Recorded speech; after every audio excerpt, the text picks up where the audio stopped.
And now on Who's Views, it's time to join JT, Paul, and Third Doctor Ian for the latest headlines.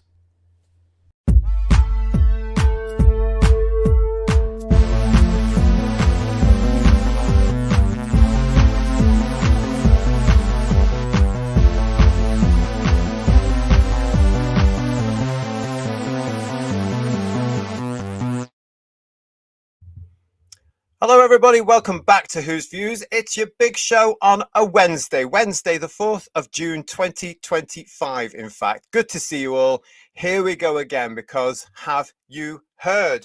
The fallout from that utter crap that was on BBC One on Saturday is continuing. But is it my imagination, or do fans seem to be pulling together? We're going to be talking about that at the top of the show. Strange things are happening in this day and age. It seems to me that a lot of fans have just woken up and realized that Doctor Who, over the last few episodes especially, has been absolutely ridiculously stupid. Bedwyr is going to be with us with even more ratings updates and something else as well. He's got cinema reality, as I'm calling it. Yes, he's got the figures. So stay tuned with us for that one.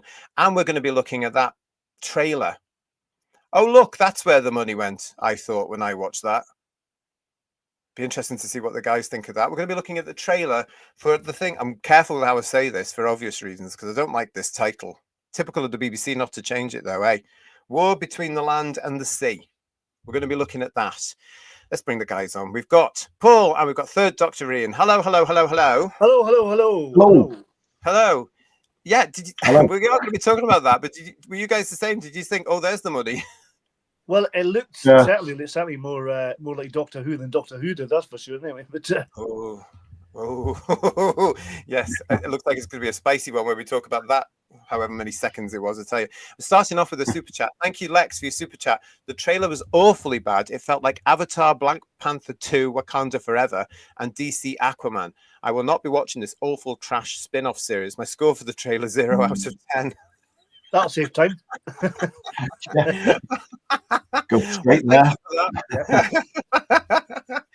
Oh gosh, Lex is already right there, off, not on the fence at all, right there saying no, I'm not watching it. Fair enough.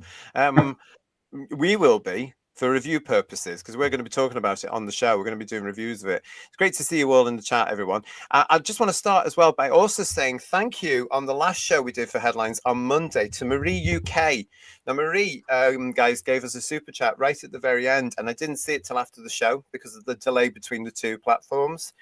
So thank you, Marie UK. That was very good of you. And she said to us, the only flag I want to see is a Who's Views flag. Don't give me ideas. You might be able to get one eventually on the shop. I don't know. But don't give me ideas. Anything could happen, I can tell you. I also want to say as well, thank you again to JFO. So if you're watching us on Monday, on our headline show on Monday, JFO came along saying in the chat, Andy Pryor had just announced that he was stepping down as the casting director of Doctor Who. Now, this was big news, of course, because, of course, Andy Pryor's been there since the show came back. So he's done about 21 years. So our social media detective herself, the lady of the chat, Kirsty, went and found it for me. And here it is. Andy Pryor casting. 21 years since Julie Gardner asked me to come on board for a show that had been tucked away in the TV history cupboard. It's been an amazing ride. Joy, tears, and a whole lot of the best kind of hassle. My friend. That's just recently, isn't it? Yeah, probably. Well, there from the very beginning. No, but at this point, I just want to remind you that don't forget that Mr. Pryor is a member, paid up member of the TQ cult. We'll follow RTD's vision as well, you know, because it comes out in this. You'll see this. He's also in the showbiz industry, and this shows the poison, because look what he gets to, guys. My friends RTD, Jane Tranter, Phil Collinson have always been the best of the best. I adore working with Stephen Moffat and Chris Chibnall, possibly the two nicest men in the world.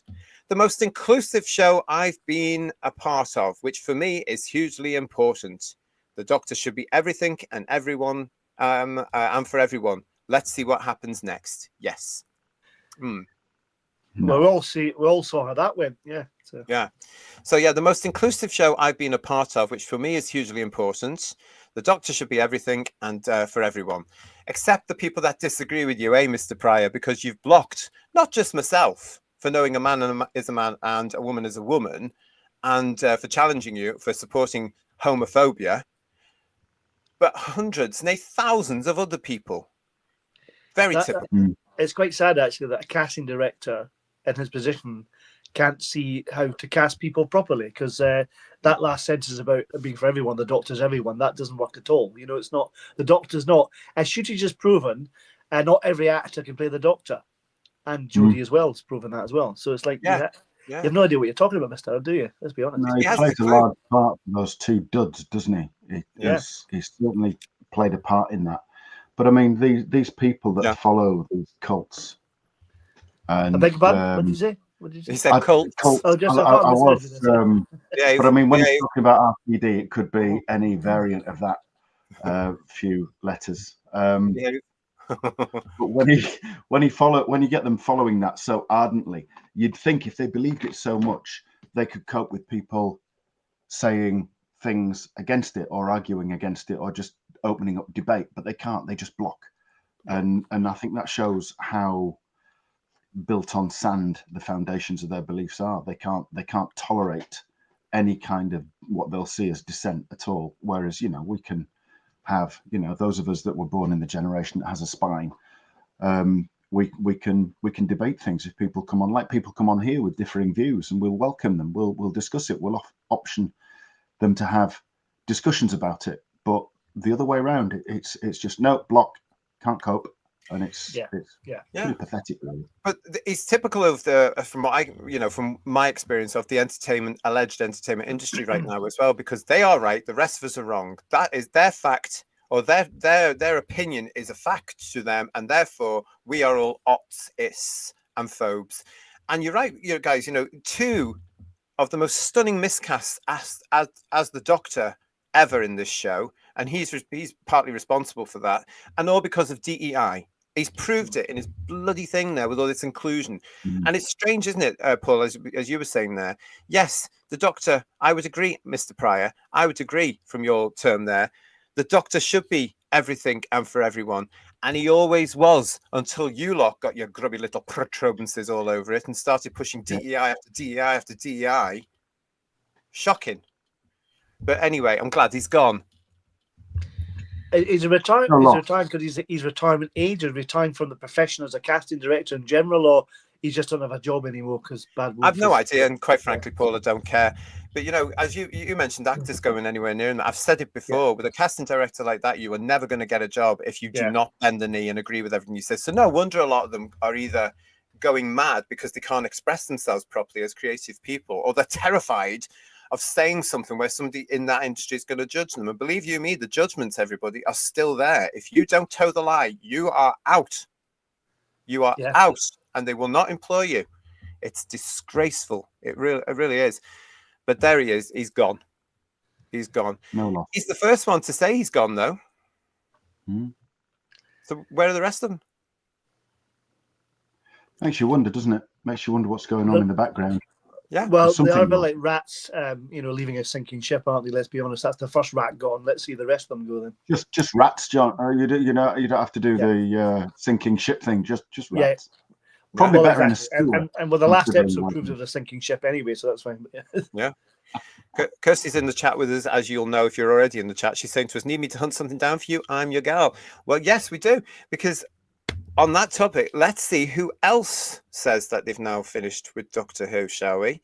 I'm waiting for somebody like Phil Collinson or even Bad Wolf. And this brings me to the subject, it's great to see you all, actually. Truth is up there saying to us, could Andy be the Andrew that has been leaking things? Not a chance.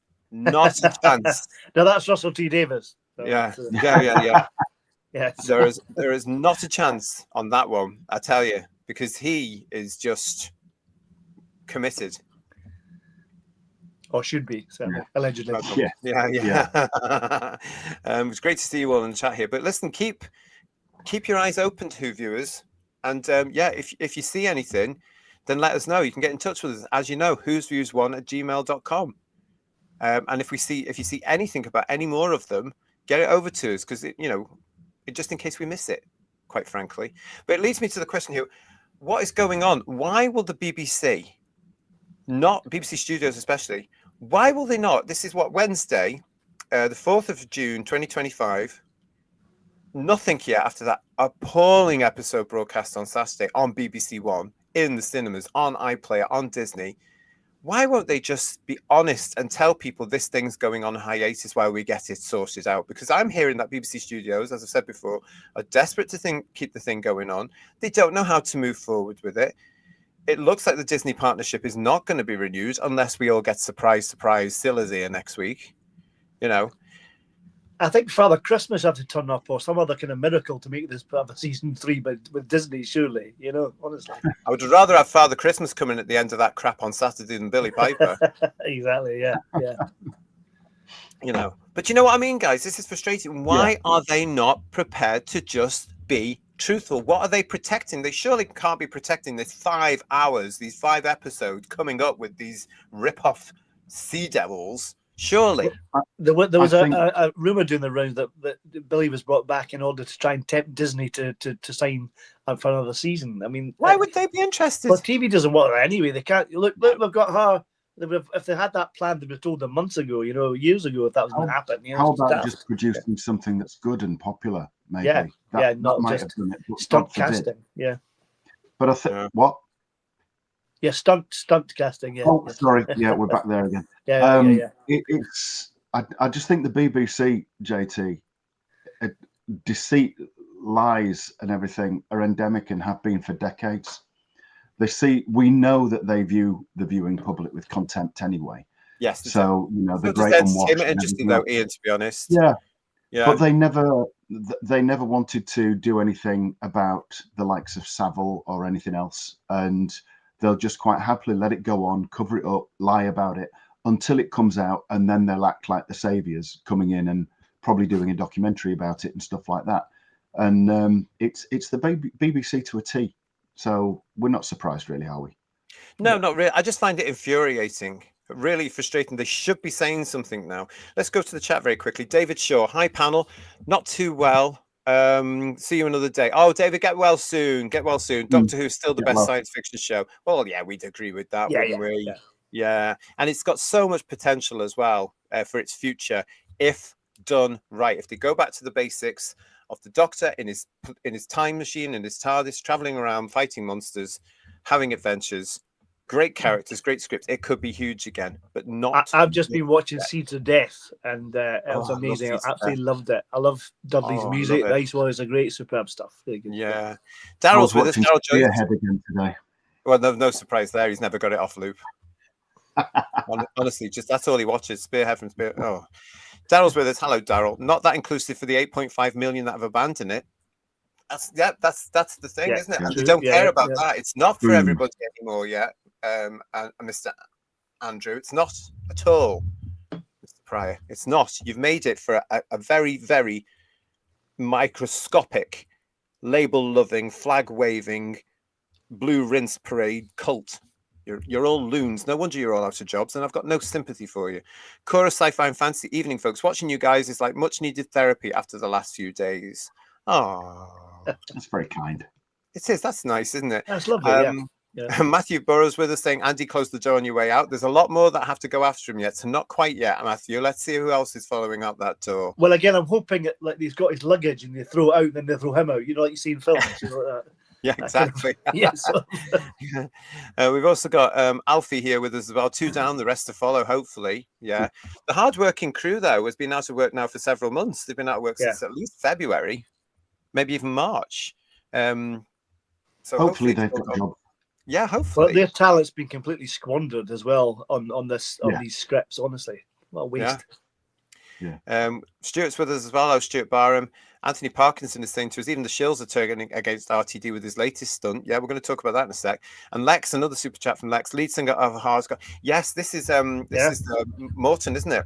Yeah. It's been announced today that Morton Harkett, lead singer of Aha, has got Parkinson's disease. So, you know, bless him. Yeah, what a voice he has. Oh yeah, absolutely fantastic. So yeah, Anthony's point there, guys. Even the shills are turning against RTD with his latest stunt. That's been the flavor of the day. And as I said in the opening here, was it just me? Was it just me that's noticing everybody come back together? I'll tell you who else is coming in at this particular point, though, to talk about this. It's our ratings analysis. Bedwe is here. Have you noticed this as well?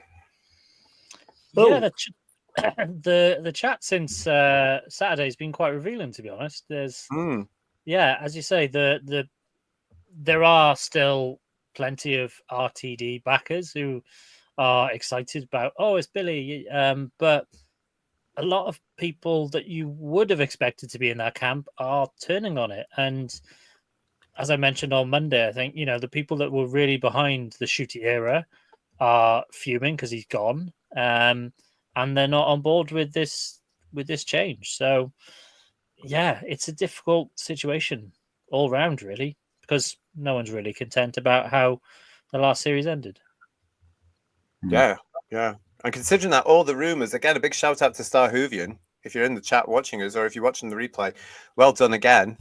Because all the rumors that he'd heard and put out there were true, absolutely true.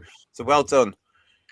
Unbelievably true. That's the scary thing, isn't it? I can't believe these things have become true, because they're just awful ideas, awful suggestions. Really. I just think the whole thing is there's an optimism. I think, well, from my point of view, after seeing what's going on this week with certain fans coming out going, "Oh, hang on a minute, this isn't right. This isn't right." I mean, I don't think fandom will ever be fandom like we knew it. No, I don't think it's ever going to be like that again. I think it is divided and split. And if they carry on with all this DEI nonsense in the show, enforcing it in, I don't think it's going to help in the future. But there is a sort of, for me, there's a feeling of coming together at the moment, because people just seem to be, dissatisfied. Yeah. There's a current trend. I don't know if you guys are aware of it.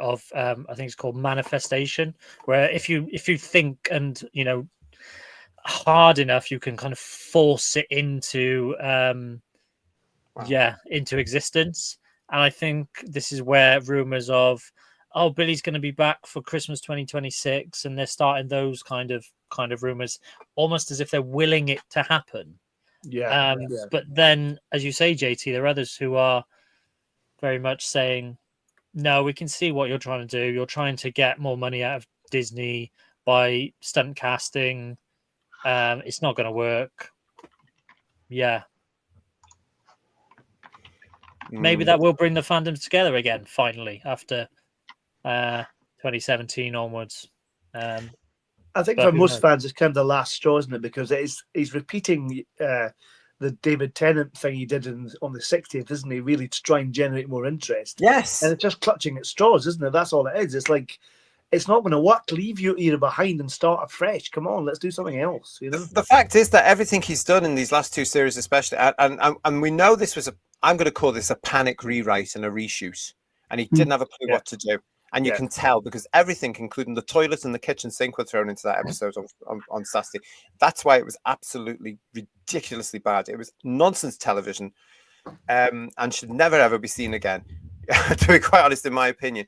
But you've got the desperation comes through, and he's just taken. I've said it before on the show. It seemed like he'd be taking moments that he'd done before and popped it all in. And here it was again, where it was a mix of what happened with the end of Chibnall.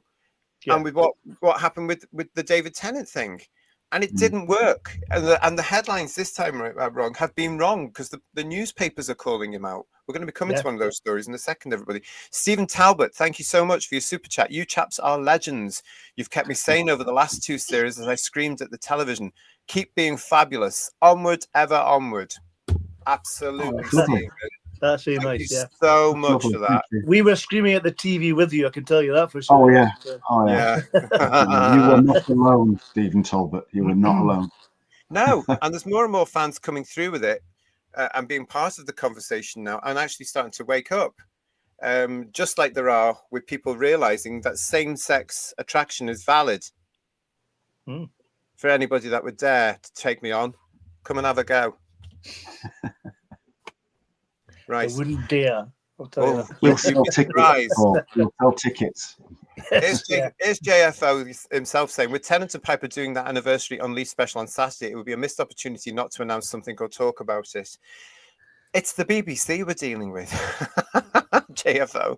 I don't know. I won't be watching that program on Saturday night. I'm not interested. The whole of Reboot Who for me has been put over there on a shelf for me. I'm not interested in it at all. I think if they were going to do anything with Billy, they would have put something tacked on the end of the previous episode that actually was featured in, because if you're going to do anything with it or develop the character or actually be the Doctor, really, they would have been singing it to the heavens and trying to screaming everything out, saying this is what's happening, blah blah blah. She's the Doctor, but they're not doing that at all, are they?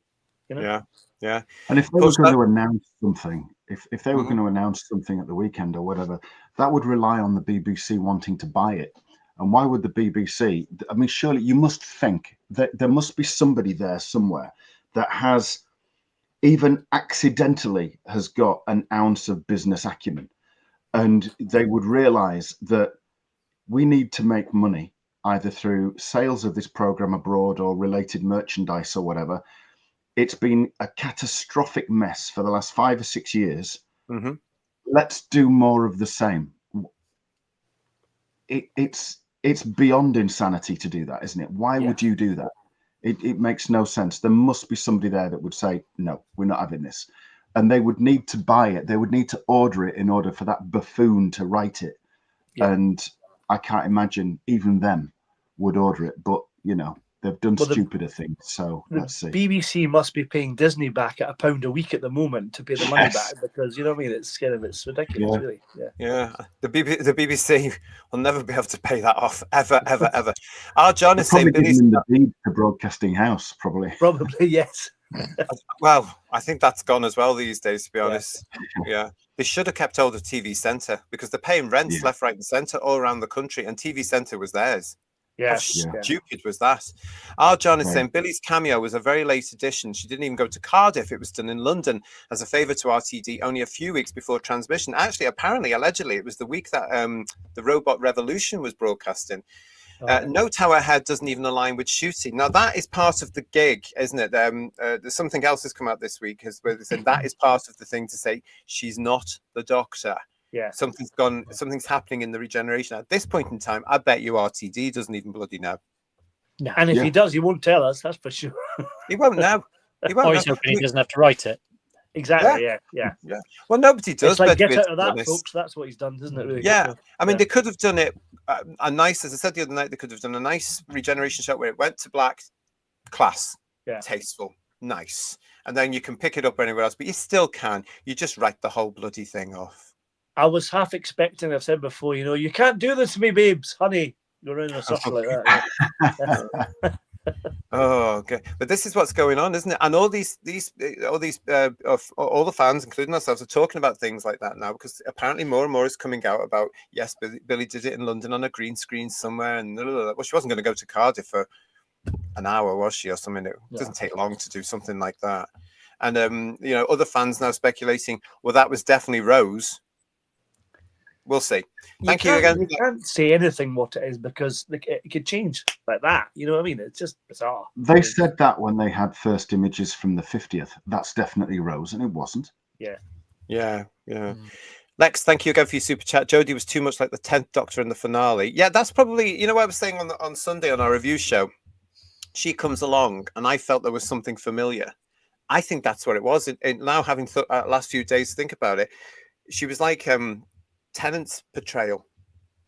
That's what I think was familiar. But like you said, at least there was an essence of the Doctor, that little bit of performance, compared to Mr. Gatwa, who was like nowhere near the Doctor's character at all. So yeah. I've always said that Whittaker's character was just a hyperactive 10th Doctor. Yeah, there was no character. So that thing, that performance, I saw on Saturday's show, Doctor Who. Was that how she was all the way through her tenure? She did seem a bit more hyper than she was in the finale than she had been through the entirety of her run. At the start of it, she was really kind of hyper, and then she did all this wonderfully bad, awkward acting. I'm socially awkward, all that kind of stuff is really, really bad. So I thought, from my viewing of it. But I can't really remember. It's been a while since I watched the episodes. But she was very hyperactive in the finale on Saturday, I would say, definitely. I don't know if you agree with that, Ian, because I know, Ben, we didn't watch it. But yeah, I think I do. I mean, she always made this huge thing about gurning as well, you know, pulling the faces. And that's something, you know, Tom Baker could do that, no problem. He'd be thinking about something, he'd be like, you know, and it could pull it off. She just looked like Rick Mail, really. I always thought when she gurned, she looked like Rick Mail, only slightly more masculine, I think. And that's not saying Rick Mail looked effeminate. I think she just looked really more. She was just a little bit. I think she turned it up to 11 on that episode, but she was always hovering around 9 or 10. Right, well, now I know. Bernard's been waiting there for a little while. Hello, Bernard. Bernard JKD. If we ever get the Disney behind-the-scenes discussions over the last 4 years, it would be a must-read. Yes, I am looking forward to the books. There are bound to be books or interviews, and I'm going to put the message out there as well. If you have been working on Doctor Who over the last few years and you have gone, when you're safe and sound, when all this is pushed down, come and talk to us. We will have a lovely cup of tea and a suggestive biscuit, and we will actually talk. And we'd like to hear from you. whosviews1@gmail.com. When the dust is settled, I'm not even talking this year. Okay, when we know what's going on, come on to the show. Kirsty is saying, thank you to Mark Greaves for the super chat. Not one of those episodes has any rewatchability, unlike Who's Views. No bollocks tonight, but thank you for reigniting my love for classic Who. Oh, thank you. That's nice, Mark. Isn't that lovely?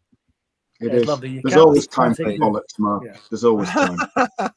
Thank you for that, Mark. Thank you. We haven't started talking about the trailer yet. Yeah. Don't forget, we are returning to proper Doctor Who, as I call it. I don't like the term classic. Proper Doctor Who shortly. We're starting with a review of the Pertwee series, The Sea Devils. Yay! And then we're going to McCoy's Battlefield for Jean. So we're going to be looking at those. We've also got the Sarah Jane Adventures coming up very soon as well. Episode by episode, series to series, we're going to be looking at that's just to remind ourselves how good things used to be. Mark Poskate, nice to see you, Mark. I get the impression that RTD had no plan at any point during his writing process and never went back to correct anything. What makes you say that? And Lee Smith saying, it's like he was in the room when he was doing it, isn't it? Wasted millions, and the last shot was a pop-up green screen set up last second. LOL, says Lee Smith. Yeah, the green screen, of course, also bought from Amazon. Yeah. Really? They did it via Zoom, didn't they? That was it. So yeah. Absolutely. Well, it could be. Lots of you in the chat with us. Thank you so much. Woodhouse 122. They could just do a Billy Piper and David Tennant skit for children in need to put an end to it. Who's going to watch this? Who's going to watch this? I wouldn't.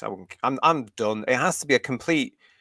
It has to be a complete restart for me now, I'm afraid, to get me interested. I'm not interested in the continuation of that because that was what you call. What's the phrase? Jumping the shark. Right. Yeah. Oh. Yeah. That as well. That as well. And PTA's with us. Hi, PTA. Thank you for your super chat. How many doctors have we had now? It's boring. It's like a revolving door, isn't it? Let's be honest. Yeah. So. Yeah. Well, are they on a par now with the original series? We had 7 in 26 years. This one's just done 20. It depends who you count. You know, but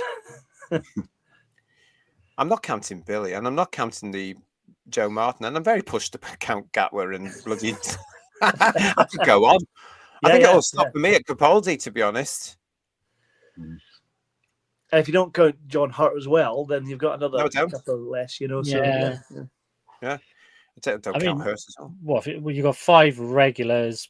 Yeah. From 9 to Shooty. Then you've got Tennant as an extra. You've got Hurt, Martin. So that's 8 in 20 years. And then you have the Timeless Children on top of that as well to consider. Yeah, exactly. That's 174,000, isn't it? At least, yeah. Steve Bellows and then Douglas Camfield and all that as well. Oh, don't. They were Morbius. Shut up. Morbius. Steve Bellows saying to us, I actually like Jodie's social awkwardness. Okay, thank you for that. I can't relate to that because I never watched it, so thank you. And Bernard again saying to us, Jodie was only given Tennant's DVDs deliberately by Chibnall, hence 13 is a derivative of 10. Oh, is that true? Oh, really? Did he really? There was nothing stopping her watching anything else on iPlayer. It wasn't like she was banned from iPlayer, was it?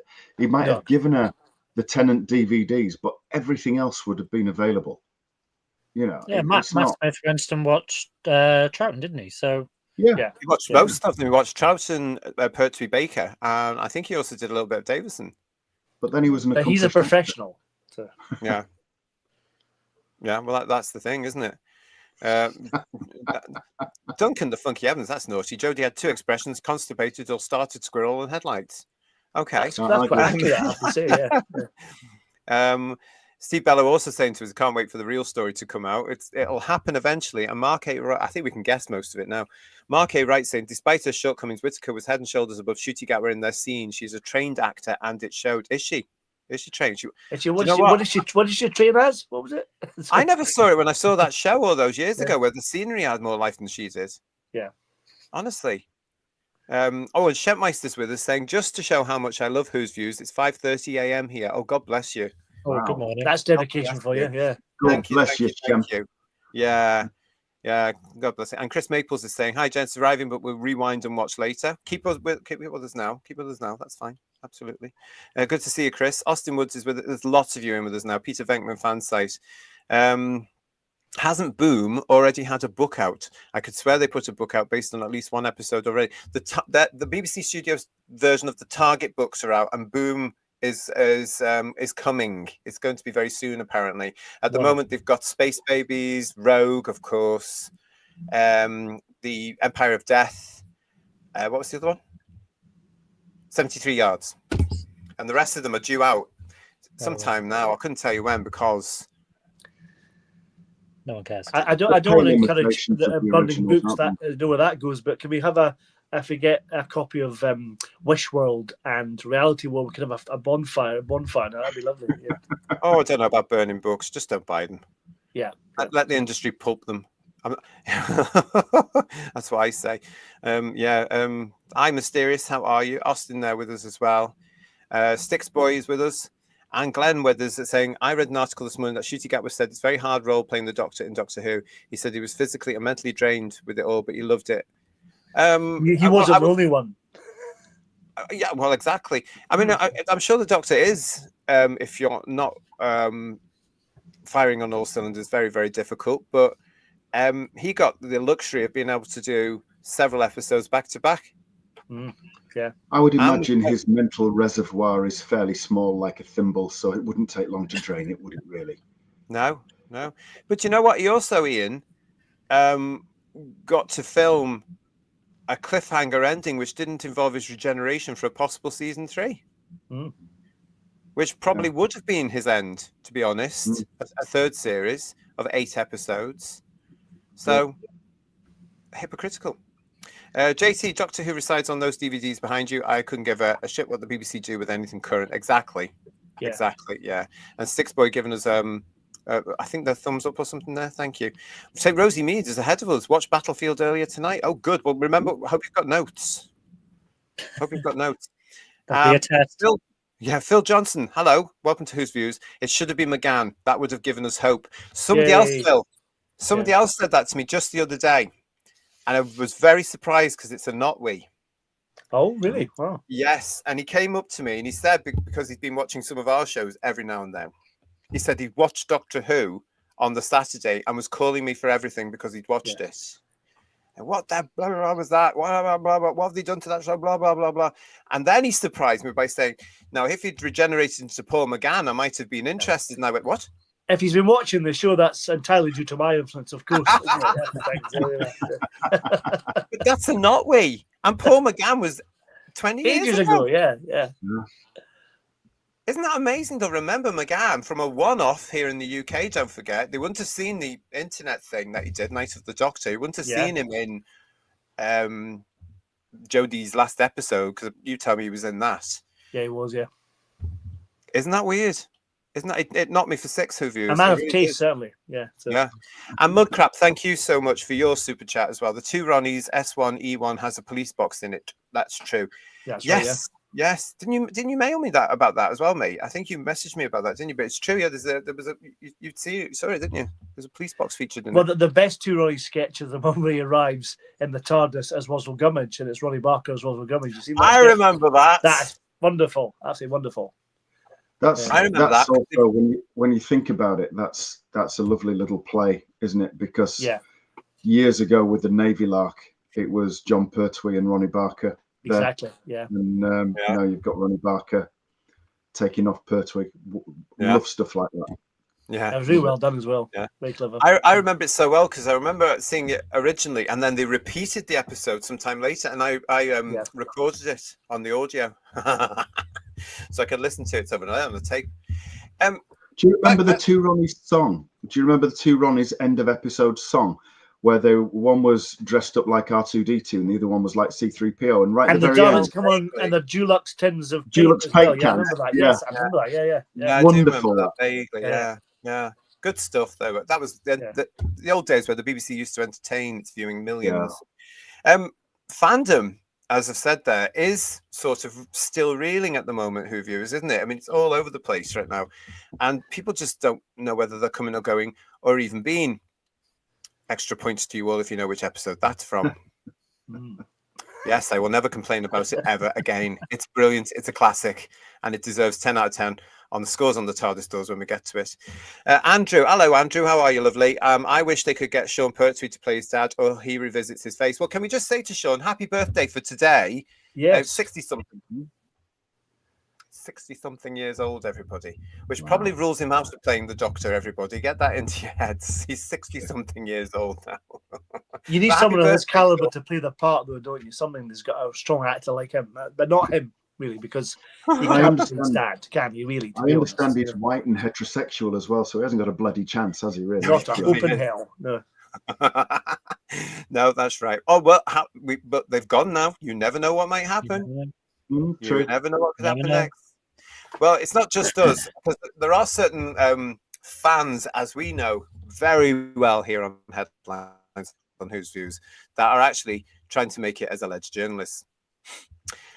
Yes, that is the cue for one of our favourites. She's back, everyone. It's Asia from the Woke Metro. And look at this particular headline from her, one of her latest pieces. Doctor Who is wasted on Disney. Ditch it or it risks dying. Look at this. So this is before she's obviously seen the season finale, by the way. But has she got a temperature or something? Has she? Well, you might ask that in just a second. After almost 3 years, 2 seasons, 5 specials, and a spin-off series, I've realised one thing: Doctor Who cannot survive under Disney. When RTD and the BBC announced Doctor Who's global partnership with one of the world's biggest brands, I was initially filled with hope. Oh, you're the one. It marked a new era for the show with a bigger budget than ever, the global stature I believed it deserved, and the chance to pull in new audiences to see what this silly British sci-fi show was all about and why it has captured so many people's hearts. And yet the result couldn't have been further from the truth. Jointly with the BBC, Disney Plus only greenlit 26 episodes of the show in total, with the creative team decided to divide into 3 60th anniversary specials with David Tennant, 2 Gatwa festive specials, I'd say Christmas there, darling, 2 Christmas specials, 2 8-episode seasons, and the yet-to-be-released unit spin-off, The War Between the Land and the Sea. By simply doing the maths, I was already concerned about the inevitability shortened seasons we were going to have, and the fact that the 3 would already be filled with Tennant's return, taking away from the size of Gatwa's run. These worries soon turned into a reality. So far, our time with Ncuti has been stretched extremely thin, let alone any one-season-only companions, as we've had so far with Gibson's Ruby Sunday and Setu's Belinda Chandra. Despite an impressive use of the budget to build immersive sets, goblin-themed musical numbers, and an array of vibrant costumes, I barely got to know Ruby Sunday, all before she was bidding adieu to the TARDIS in what should have been a tear-jerking finale, but instead just left me baffled and wanting more. There was less time for simple scenes playing off Ncuti and Millie's chemistry, and more time devoted to big-scale theatrics. At least for me, the main appeal of the show is the relationship between the Doctor and his companion, with each carving their own mark into our hearts through their many adventures together.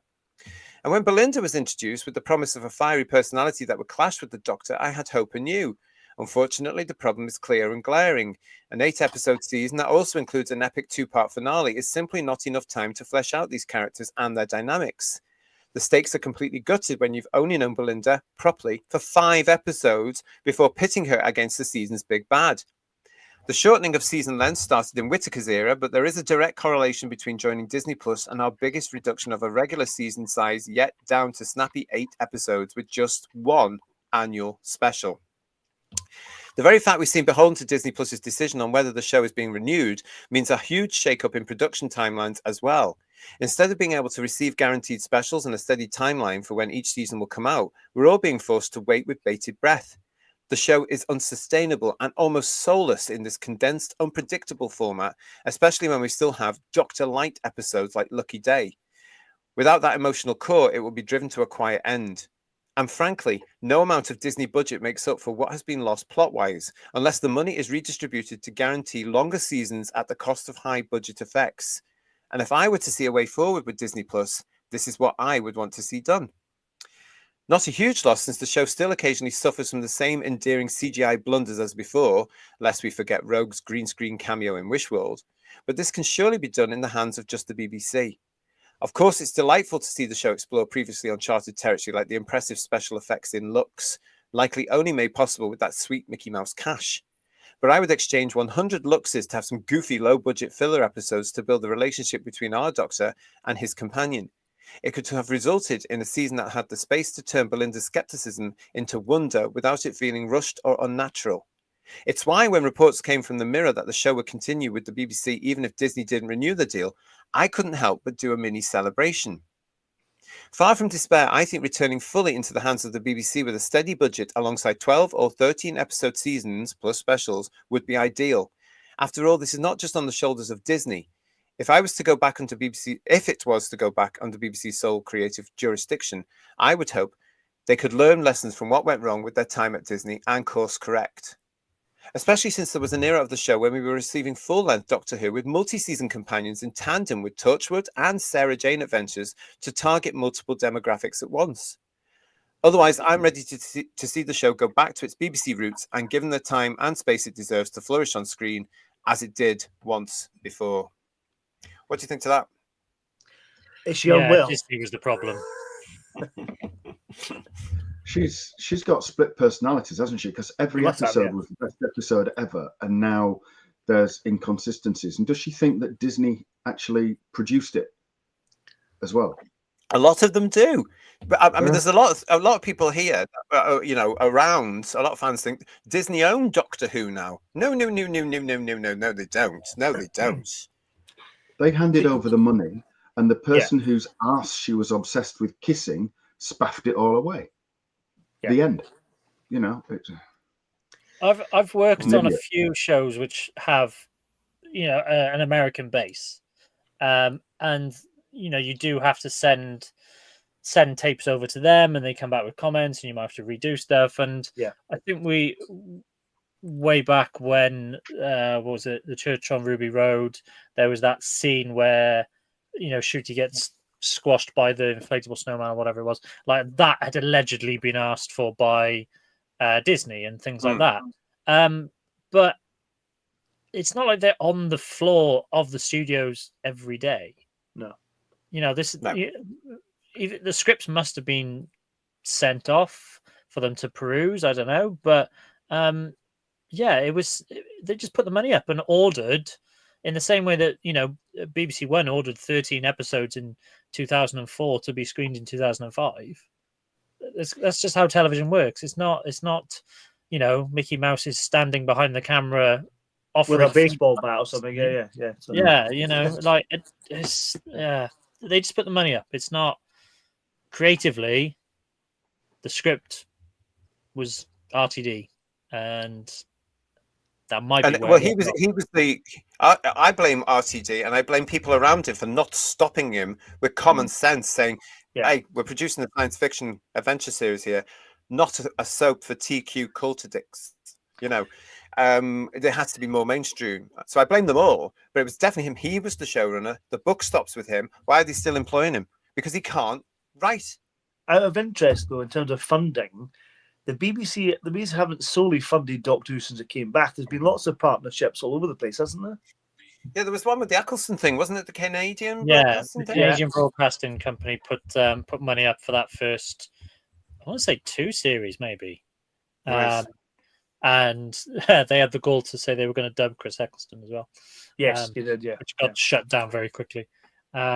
But yeah, that was a caption at the end of each episode, and I think from maybe it was series 3 onwards that was okay, because BBC Studios had made enough off the merchandise that they could. Oh yeah, almost sole fund it back in, and that's the problem. They seem to forget this. Look at the merchandise that's around now. We're inundated with it. It's everywhere, isn't it? Yeah, isn't it? Yeah. You know, that's the other big thing, isn't it? Yeah. Well, there's nothing there. There's nothing there. If you compare where we are today to where we were in 2005, 6, 7, 8, 9, Doctor Who was everywhere. You know, and it was a culture shock for our age groups as well that had been through the 15 years wilderness years, because it was everywhere. That blooming logo was everywhere.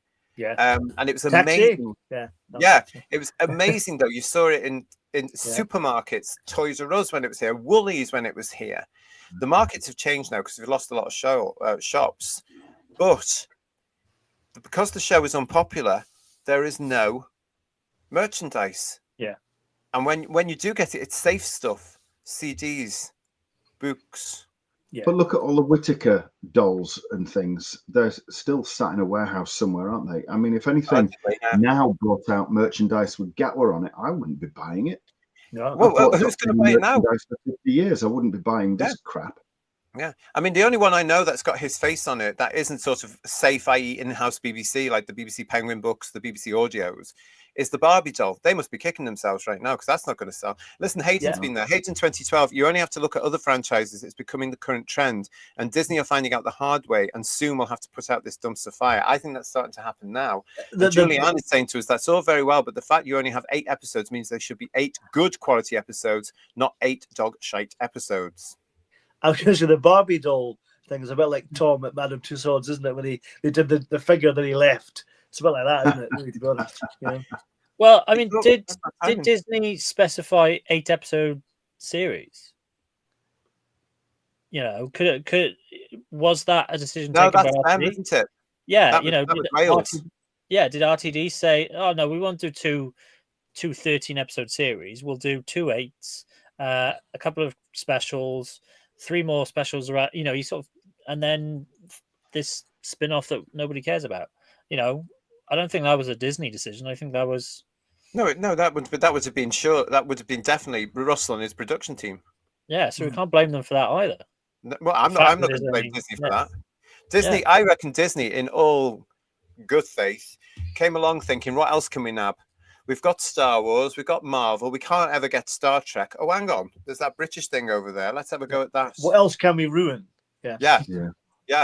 And I think that's what happened there. And they went after the longest running science fiction show in the world, put the money in it, and unfortunately the BBC at that particular point had Russell, who obviously didn't listen to anything anybody was saying and just went with this is how I'm going to do it, and I'm going to alienate millions of people and the rest of the remaining fan base by making it for a minority screaming, flag waving, pronoun using audience. What a load of old bull. And you know, that's why I haven't got any sympathy for them, because they should have turned around, as I've said before. Julie, Jane, even Phil, who's part of it all, should have turned around and said, let's have a little chat about this. And you think they'd be able to tell the last 2 episodes were complete crap, they would have noticed that, you know, if there were proper TV executives, if that's what their label is, you know. Yeah. Heretic, thank you so much for your super chat. I'm in Cardiff on my holidays, and I'm going to pop by Bad Wolf to ask what they... there's no one in. There's no one there. You can knock on the door, but there's no one in. So we're hearing Hayden as well is saying to us, I hope you have a lovely time in Welsh Wales, Cardiff. And Hayden 2012 saying, I hope I'm wrong, but could it be that RTD is regarded as quite a powerful figure? Look at the culture of the BBC and Hugh Edwards, and nobody could be funnier than him.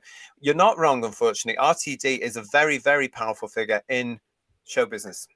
And he's very well regarded because of a success he had 20 odd years ago. Yeah. And also, he's going to go, even to this day, the man who brought back Doctor Who. Let's alter that, everybody, to the man who's just killed Doctor Who. Yeah. Shall we? Yeah. Because it's true. He brought it back with great fanfare. He should have stayed there and not come back to it. That's where he should have stayed. But no, his ego drove him, in my opinion. I don't know if you agree with that, guys. Oh, his ego definitely drove him. Yeah. Yeah. You remember how Michael Grade was vilified for decades afterwards because he tried to cancel Doctor Who in the mid-80s, whereas Russell T Davies has actually killed it. It's going to haunt him to his grave, and quite rightly so. And we have to make sure that does, basically, because even if he does get some sort of deal where he can do this thing with Piper now, to bring in. I mean, what if they only get a small budget for, say, enough for 2 specials? What's the point in bringing in a new Doctor? What will he do then? Yeah. Panic writing. Andrew, thank you again for your super chat. I can't even find a tiny Titan vinyl of the 15th or the 14th Doctor. What do you want one of them for, Andrew? I think bizarrely, the only good thing come out of this is the fact that J and T will be looked on differently 14. after what happened in the 80s, you know, because he's made such a mess of it, RTD, hasn't he? Let's be honest. Oh, total mess of it, yeah. And you know, it just needs fresh blood now. You know, get rid of RTD and fresh blood all around, I think. You know, what have we got there, Bedweer? I do have a 14. Ooh. It was a San Diego Comic Just the one exclusive. Yeah, just the one. That's why it's still in the packaging. So I don't have a shooting Gatwa. Okay, I'm glad to hear it. Yeah, me too. Thank you for that, though, mate. And PTA saying to us, is the spin-off going on BBC Three? We don't know yet.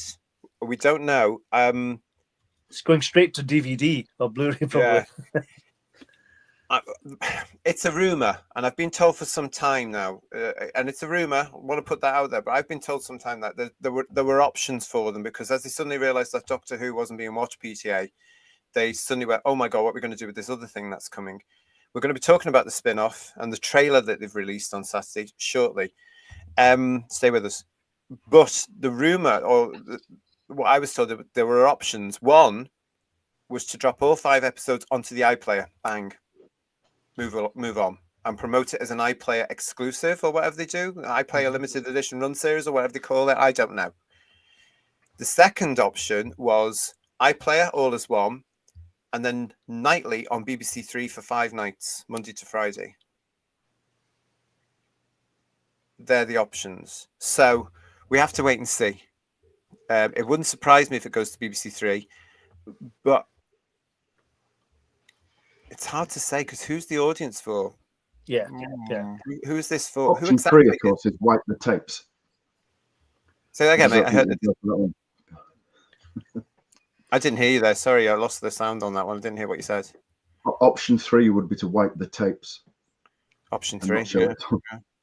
Yeah. Option 4 would be go back in time, stop it being made in the first place. That'd be quite good, yeah. Lex with another super chat. Thank you, Lex. Could be documentary one day called RTD Rise and Fall of Doctor Who. I don't think they'll ever do a documentary on the fall. I think they will do a book, and I don't think it'll be by RTD. It has to be called The Fall and Fall of Doctor Who, surely, yeah. Yeah. There'll be lots of people out there who will eventually, Lex, come out and write the books, as I said earlier. And G35, hello, mate. How are you? I hope Mrs. G35 is also all right. Bless her. I think RTD's pitch was that he could create a Marvel-like Whoniverse. He thought that they'd get more spin-offs and longer seasons in the future, but when Series 1 bombed, the plan fell to bits and Disney bailed. Sounds about right to me. What about you guys? Yeah. That's probably right, yeah. That was some of that he was actually talking about, wasn't he?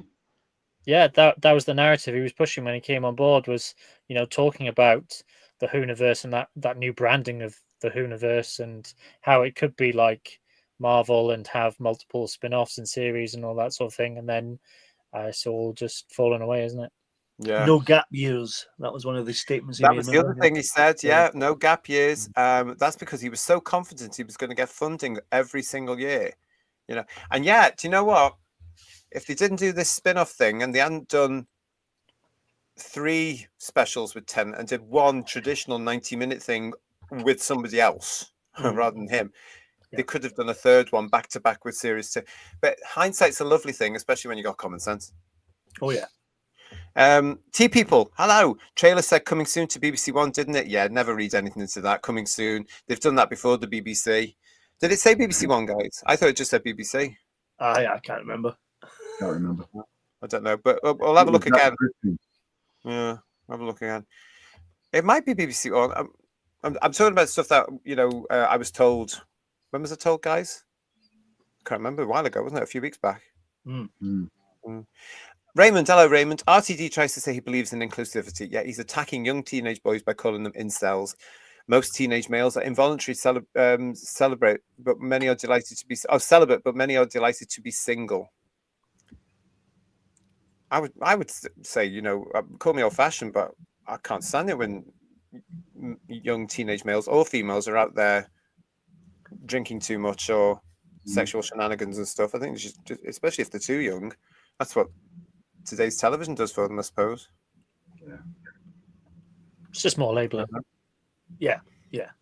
Oh. And Duncan the Funky Evans, they may as well chuck spin-off on the season box set as a special feature. That's against the Trade Descriptions Act, surely, I'd imagine, but yeah. I always had high hopes for a spin-off of the old guy from the Workman's Tent in episode 4 of Spearhead. You know, I just thought, here he goes again, everybody. He has to bring Spearhead into every conversation. He had so much undeveloped storyline. You could have got at least 3 series out of that, but no. Is that the guy loose at William Hartley you're talking about? Yeah, that's the one. That's what. Yeah. Steve Bella was saying to us, "Hate the Hooniverse term." I do as well, but it's been around for a lot longer than you may think, because it was around actually in the Wilderness years, because fans would talk about a Hooniverse, and it was very naughty of Bad Wolf to trademark it and copyright this. That was really naughty of them. So thank you for that, Steve. And Mark Greaves, thank you for your super chat. I remember, it's a long time. That was Capaldi time, wasn't it? About 10 or so years ago. Yeah, and that's because it had come off the back of the Phantoms. Mark Greaves, thank you for your super chat. I remember still seeing Tom Baker outfits at a fancy dress party. It was a few years ago. On reflection, I think my Princess Leia bikini was a mistake. Yeah, I've been there. I don't think it would have been. I think it would have been a huge hit. Well done. We need evidence, I think, don't you? I'm not sure we do. Julianne is saying to us, if I do watch it, I'll wait until all the episodes are on iPlayer and get it over with in one go. I was thinking the same, Julianne. We're always on the same page, me and Julianne. Like ripping off a particularly painful plaster. Yeah. Alfie's saying to us, how is Hooniverse now owned as an IP when it's the fans that created it? Because they're bloody cheeky. Yeah. If I'd seen that coming, I would have done this years ago. And Third Doctor Andrew is here saying, I remember when I saw Rose in 2005, it took me almost halfway through season 1 to say this is good. And then when Tennant came in, I realized this was not Doctor Who. I only liked Eccleston and Capaldi. Well, good for you. Yeah, good for you. That's fine. And thank you to the thought behind for your super chat. The trailer for the spin-off says watch on iPlayer. Yeah, a lot of I think all the BBC stuff does now, though, doesn't it? I've noticed that. It's all they're pushing the iPlayer for. Yeah, it doesn't mean it's just exclusive to it. It's just it's going to be there at some point. Yeah. No. Why are they pushing the iPlayer so much? Well, it's because they think that's the new streaming service. That's what people are going to pay their license fee for if they can sell it as a streaming service. But as we'll prove a bit later, overnights are still important.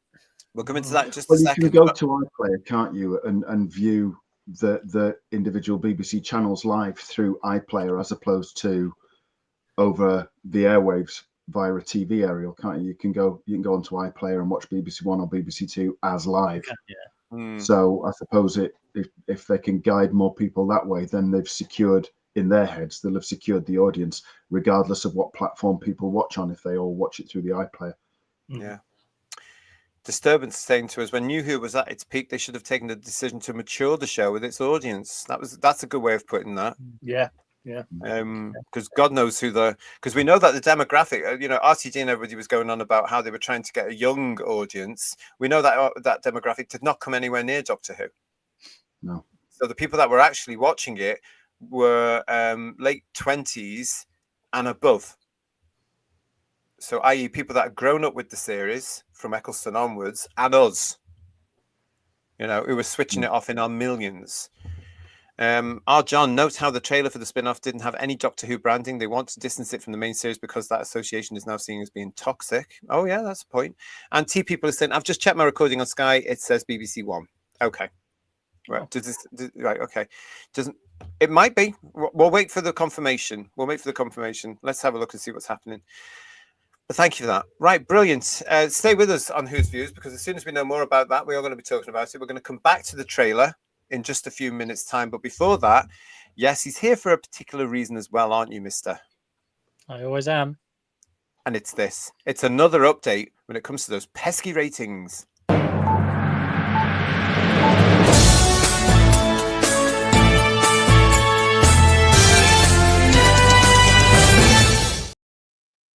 Yeah, it's 2 days since the last rating update, and you've got a bit more for us. And you've also got some exciting news from the cinema, haven't you, Bidweer? Absolutely. So we have, well, I've seen reported the first plus 28-day rating from the series. And then we're going to look at the cinema statistics and how they compare with the previous visits that Doctor Who has paid to the cinema. Yes, so contain your excitement, everybody, because the 28s have started to come in. Obviously, after the 28s, we'll also be getting the 6 months and the yearly ratings to try and boost it up again. But let's start with this particular first graphic. Here you go, Bidweer. Yeah, so here we go. This is the full Ncuti Gatwa era, as we mentioned just the other day on Monday. And the latest dot that we've added to the list is the Robot Revolution, which has been reported as achieving 4.08 million on wow, it's saved. It's saved. Plus 28-day ratings. Yeah. There it is, everybody. Oh, how bizarre. Yeah. It's pretty. It looks pretty, though, doesn't it? You know, we might light it up for Christmas, everybody, so it flickers and so. I mean, look, you know, beep, beep, beep, beep. Not that I'm implying anything at all. Nice to see you all, by the way. Thank you for watching us. If you're new to the channel, please subscribe. If you have already subscribed to the channel, please make sure you are still subscribed. Thank you very much. Do you want your second slide now? Yeah, let's go for it. So this 4.08 million puts the Robot Revolution at the 6th lowest plus 28-day rating since we had plus 28-day ratings. So there's not, I think it was one of the Last Christmas, the first Capaldi episode, and we only have sort of at the moment 73 episodes of Doctor Who that have 28-day ratings. But yeah, from Last Christmas onwards, we now have, well, the bottom 10 plus Legend of the Sea Devils are all Ncuti Gatwa episodes. So Legend of the Sea Devils is the worst, but then the next 9 are regular series Ncuti Gatwa episodes. I hope Jodie's watching. She'd be quite relieved to see that, I'd imagine. Yeah. Well, Legend of the Sea Devils is still bottom, but yeah, but that was crap, wasn't it? Let's be honest. She'll be like, "Oh, I topped a chart. Isn't that brilliant?" You know, brilliant. Oh God. All right, so let's go to this one. Yeah, so this is now the first purple block on our cumulative bar chart that we've used throughout our ratings analysis shows, and we can see that they've added. There's actually 509,000 viewers. So an additional sort of 500,000 people have tuned in to the Robot Revolution from day 8 to 28. So, you know, that's a pretty good increase of just over 2 million from the overnight figure. Yeah, it's that's the maths for you. It's maths. Yeah. Although people dispute it. So what's this one? So this is, for context, the previous run of Ncuti Gatwa episodes. So that 509,000 viewers is comparable to what the Church on Ruby Road managed, but it's less than what the Devil's Cord, Boom, and 73 Yards managed in terms of increase last series. So, but then it's better than things like Legend of Ruby Sunday, Empire of Death, Rogue, etc. So it's kind of sitting in the middle. So around maybe the sort of 500,000 is an increase of +7 to +28 days. And as we go forward and get more of these numbers, we'll see how that translates and if that is consistent, or whether, as we saw in our increases from overnight to +7, whether that starts to trend downwards or maintain. Did you see that from Nightman? And Nightman was saying to us, everybody was out touching grass, just like we were told to do. And as was referenced in the episode on Saturday. That was deliberate. Believe you me. Oh, God, yeah. That was the reshoot. Him on the floor, on that garden. God knows where that came from. Actually, going off a sidestep, that whole thing, it occurred to me. Why was she in that house when originally she was with flatmates in another one?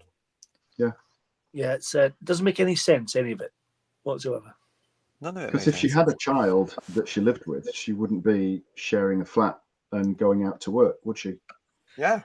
You wouldn't have thought. Well, he's never going to explain it, so let's not worry about it. No, yeah, that's not about.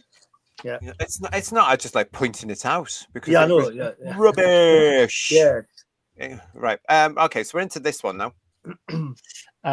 So this is our line graph. You can see that the gap between the green +7 and the purple +28 for the robot revolution. That gap is a bit wider than it is clearly for Empire of Death, and that just sort of reflects the big additional viewership that have tuned in from day 8 to 28, as I said. But it also contextualizes that 4.08 is okay. It's above the second half of Series 14, but it's below the first half of that series. So it's outperformed the last 4 episodes of Series 14, but underperformed compared to the first 4 episodes of Series 14. And again, as we go forward, we'll see how that line tracks, whether it stays around the 4 million mark, or whether, like the +7 days for Series 15, it starts to trend downwards. I'm going to say it again. This is Doctor Who we're dealing with. Yeah, it's just ridiculous, isn't it? As fans, this is heartbreaking, isn't it, to see our favorite show at the lowest ebb of its entire 60+ year history. I mean, it was even getting more views when it was off the air for 15 years. Oh God, yeah. No, I mean, if you look at when you look at the merchandise sales, the VHS range, #1 every time, just like it's repeated now. The DVDs, when they started to appear in 1999, again, The Five Doctors was the best BBC selling DVD of that time. That's, then they keep going. Now it's been repeating itself with the Blu-ray. But the books would sell, not massive, but they would sell steady. The magazine, the monthly, went through 15 years without a main show, and it had times when it looked like it was going to go, but it was there because we were there. Look what happens when we're not there. Yeah. When we're told to touch grass or not to be afraid of somebody's gender, or it's not for you. Yeah. Look what happens. Isn't it ridiculous? I'd like to see that very woke magazine try and get through it now. I give it a year. Yeah. Because at the moment, I reckon, Ian, they'll be desperately looking about, is it coming back? I reckon they will know, because Russell must have said something so they can build it into their business plan, right? Yeah. And it'd be interesting to see what the next magazine is, because they would have known about Billy coming back, because it's bound to be featured in some way to the one that's going to print now, if you know what I mean. Sad days. They'll probably go back to reporting on classic stuff, won't they? And they'll do that because they think that will sell. But I think it's too late for that now, isn't it, to be honest? Who are they going to try considering that considering that the alleged bookazines, the latest of which is the Cybermen one, apparently that's a steady, not brilliant, but it's a steady sell. But the audience that they've made the magazine for now is, of course, again, the pronoun using Tiki Cult, flag waving lot. They're not going to stick around at $7.99. The bookazines are not. They are more in depth and more interesting. Generally, exactly. Two different audiences. Yeah, but I won't go and buy them because why should I? After the way we've been treated, Anyway, going off on one Who viewers. Sorry, let's get back to this, and it's a pie chart. Yum yum yum. So now we have our additional slice of to get to +28. So this is a reflection of which element has made up that +28 day figure. So that additional growth of 2.03 million from the overnight is made up of 37% is up to +7, and that additional 13 to +28. And actually, it's 50.2%, so just above half by 0.2% of that 28-day number comes from the overnight. So once again, whenever you'll get into an argument on the internet about how the overnights don't matter. What do you mean when? For all those shills that are pushing the line fed to them by RTD and everyone else in Bad Wolf and the BBC that the overnights don't matter. There it is.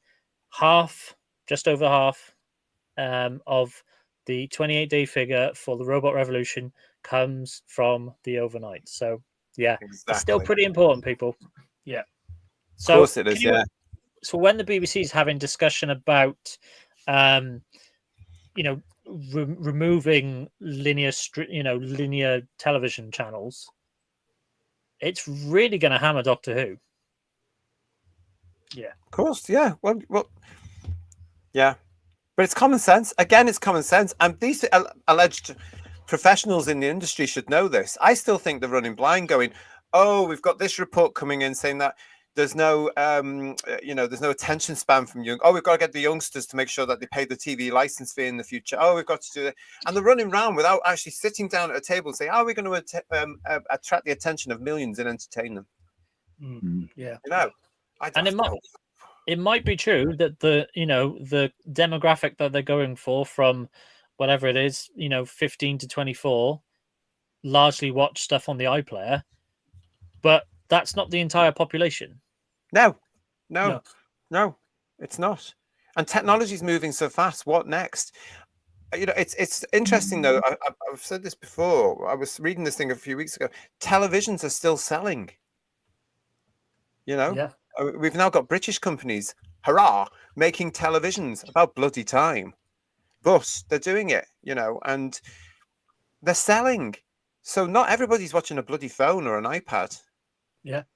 People still want the ones they target at that do watch it on a phone or an iPad aren't the ones that are going to be buying a TV license and funding the crap. Exactly, Ian. Yeah. Exactly. Yeah. So again, it's all wrapped up in this stupidity of the BBC. I'll give it to me. I'll sort it out within a year. I'll stack most of them for a start. So anyway, Sheila B is saying, what flavour is the pie? Well, it's obviously cherry. And John is with us saying, BBC made lots of money from the classic fans in the wilderness years, and that's what hurts, John. Because I'm very aware of money. They still are now. Well, like we said, we've invested so much money in the series, there's no consideration for that at all, is there? Yeah. No, because we were told to go away, weren't we? Yeah. Several times. Raymond's with us as well, saying everything that this channel was saying after the end of season 1 has all turned to fruition. We knew that season 2 was shot back to back and therefore would be more of the same crap, and it was. Yep. And Woodhouse 122 is saying to us that the Panini Cyberman special is 20 quid. Is it 19.99? Is it really? Crikey. That makes it sound so much better at 19.99. That old ploy. Yeah. I was going to pick up a copy. Maybe I won't. Yeah. Try and get it second hand from somewhere. Yeah. Second hand. We've got Mark Milford saying in America, Touching Grass is celebrated every day at 4:20 p.m. Is it really? Fabulous. And Disturbance, Doctor Who magazine will now move into nostalgia territory. Yeah. But as we say, there's a spin-off range that I've already done that. I just think it's but that's just me. Hello, Just Jordan, how are you? Oh, look, the biggest portion is still the overnight. Who'd have thought it? It's almost like Bedweer has been saying that all along. I might start getting these pie charts printed on a T-shirt. Can we do that? Yes, we can sort something out. Can we get badges, JT? Bedweer was right. It's like Bedweer was right. It's like that kind of thing. It's that kind Kirsty's lady of the chat, and Bedweer can be lord of the pie. Yeah. That sounds a bit rude. It does sound a bit rude, yeah. It became a bit offensive, perhaps, but that's it earlier. Pie. Oh, the lovely pie. As Graham is saying, pie, as easy as pie. If you're new to it, that's a reference to The Five Doctors in 1983. Some of you might be too young to know that. But there's this one as well from Lee, problem being pie Duggan. David Gulvin, the overnight is a unique view. Everything else includes repeat views, right? Well, potentially. Those at the BBC have never explained to us properly how they calculate iPlayer viewership. Conveniently. Yeah. It is convenient for them because I think they want to make it ambiguous. I think they want to make it flexible so that they can celebrate when they get a huge hit. Because let's be honest here, they celebrate when they get anything over 7 million, don't they? Yeah. And so does ITV as well. Yeah. It's all the same. But then they'll still come back saying, "Oh, 2 million's very good these days. People don't watch television like they used to do." Rubbish. If it's good, they'll come down, sit down, have a cup of tea, and they'll watch it. And Doctor Who just wasn't there. Yeah. Which is what we proved last week when we were talking about that Eurovision week. Yes. When there's plenty of stuff on, there was a new drama on ITV which has done particularly well. There are shows that do it. There's a few, actually. I mean, and because we've always the puns are coming along. Austin Woods, stop it! Get in the corner right now. No, stop it. Yes. And hashtag Bedweir was right, says Stephen Bellow. Get it trending, everybody. Get it trending. Share this video with that hashtag. What was I going to say there? I can't remember what I was going to say now. You've thrown me there, Austin. Absolutely outrageous. I can't remember what I was going to say, but goodness me, it's great to see so many of you in the chat with us. Thank you very, very much. The truth is up there saying "Pie Lord." Don't give RCG ideas because he'll write it in to anything he gets his grubby little hands on in the future. And what else there? Oh, Amazon, says Domgo, was selling the Cyberman special for £15. Oof. Oh, there we go. That's 25% off. It's still a bit. Oof, isn't it? Still a bit, ooh. Yeah, but all right, so let's move on. Thank you, everybody. Keep these chats coming in. We had the pie. Yum, yum, yum. It was lovely. Missed the custard. Delicious. So we'll go to this one now. So this is to just sort of round off our discussion about the season opener. Now we've got the plus 28. And as you can clearly see, in every metric, whether it's overnight, plus 7, or plus 28 day, the Robot Revolution was the worst performing since 2005. Season opener as well, everyone. Season opener. Wow. What does that tell you? Got even Flux, the first episode did better than that. That's incredible, really, isn't it? Yeah. What's it called? That's a big title. Flux, the Halloween Apocalypse. Oh, what a stupid title that is. It was a stupid episode. There's a talking dog in that one as well. Yes.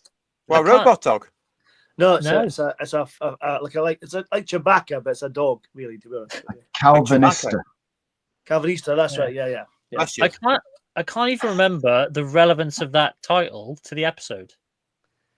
It just went out on Halloween, didn't it? That was probably it, yeah. Did it? Oh, right, there we go. Even I got that one, and I wasn't there. And he said he didn't watch it as well. Oh, listen, we got 3 times, I'll tell you. Yeah. You're right, mate. There's some great chat. You guys in the chat are brilliant. Actually, there's some really good stuff here.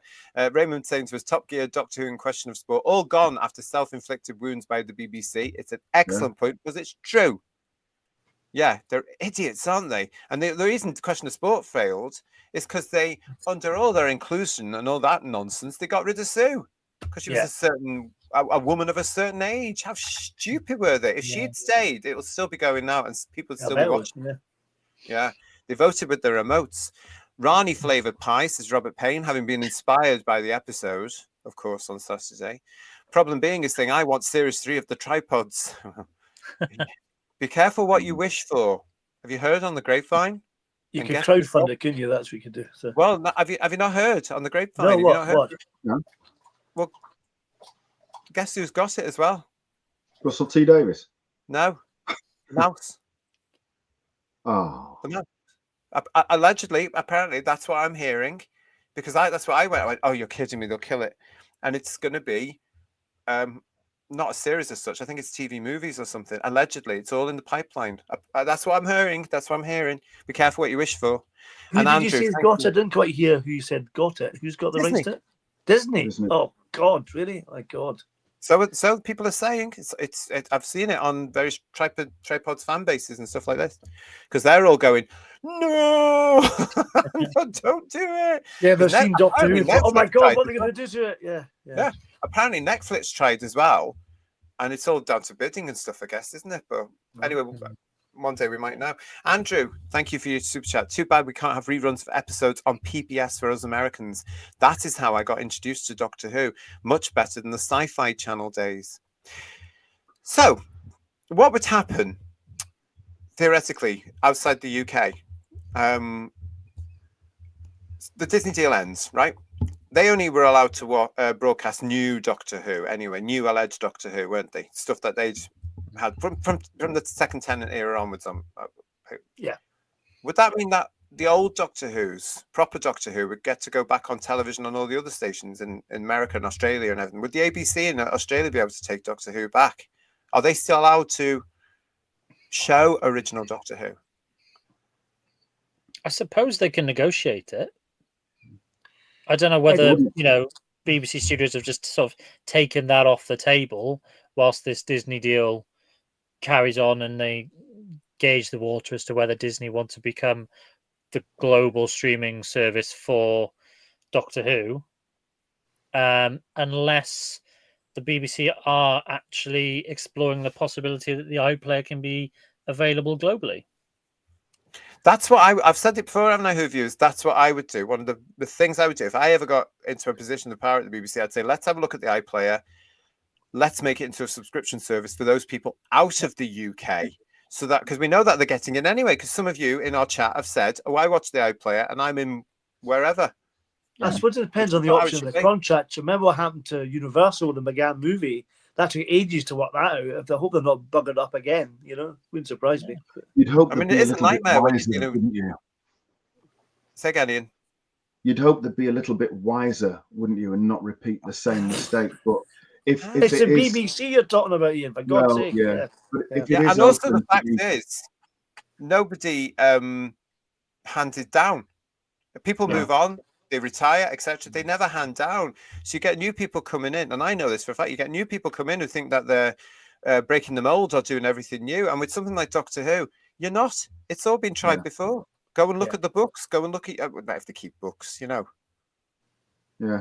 But it would be interesting. I think if you are going to launch BBC iPlayer as a global streaming service, Doctor Who's one of those. Watch the whole history of Doctor Who. That's a strong card to play in that marketing campaign.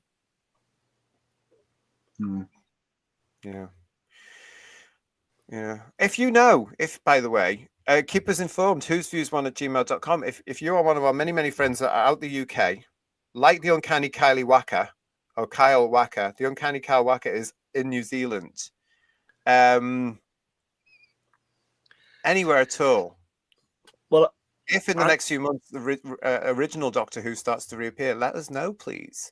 I'm really annoyed, wouldn't you, if you're at New Zealand or Australia and the BBC said, do you want Doctor Who again? You're like, no, we don't. You know what I mean? It's like, well, that's the problem now, isn't it? That's the problem now. But then you've got these new upstart streaming services like you and Eden, who have just suddenly gone and taken over everything, including Gold, which is great.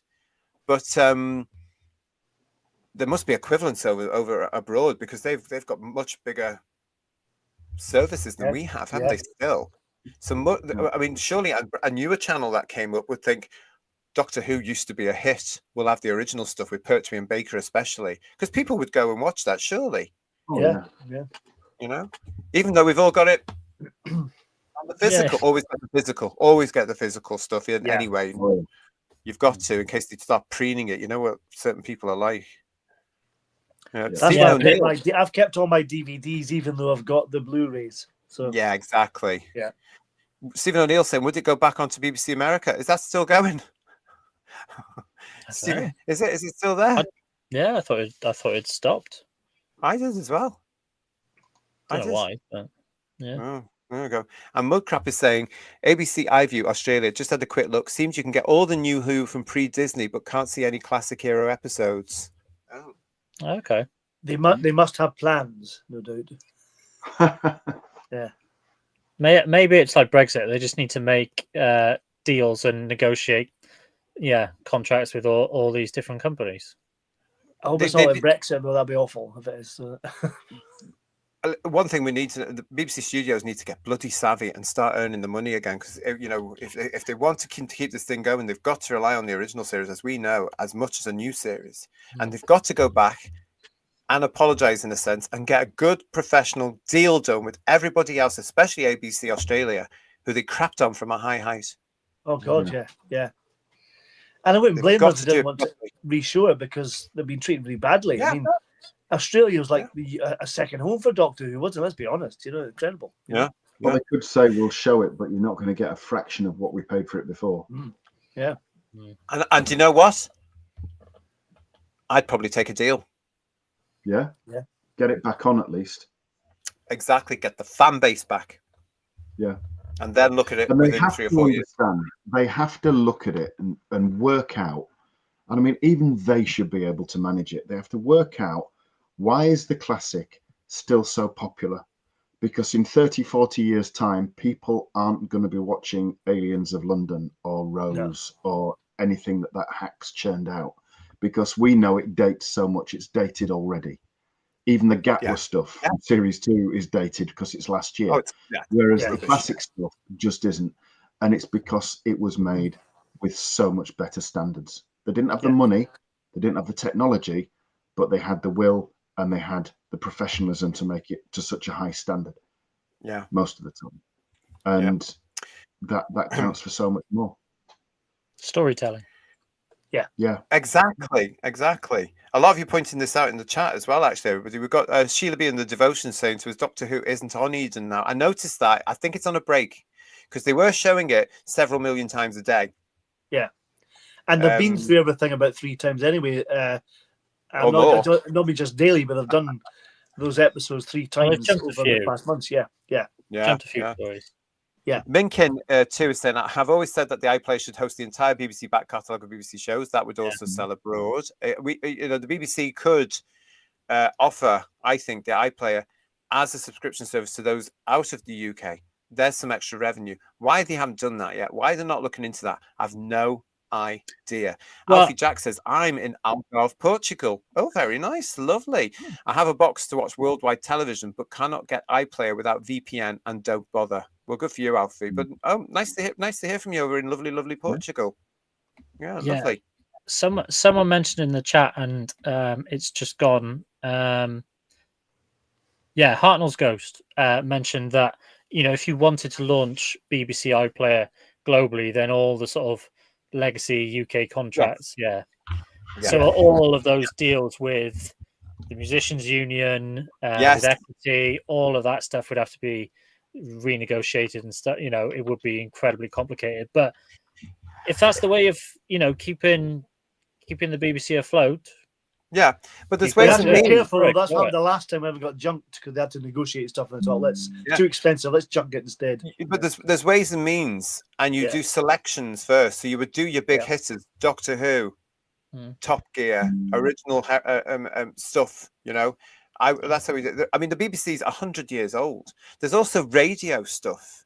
There's ways and means you could do it. And yes, it would take years, but you take your main one, like when they launched the VHS, like when they launched the DVDs. You take your main ones first. You do your Doctor Who. You do your children's one. So a few children's dramas, big hitters, of which there are plenty in the BBC's history.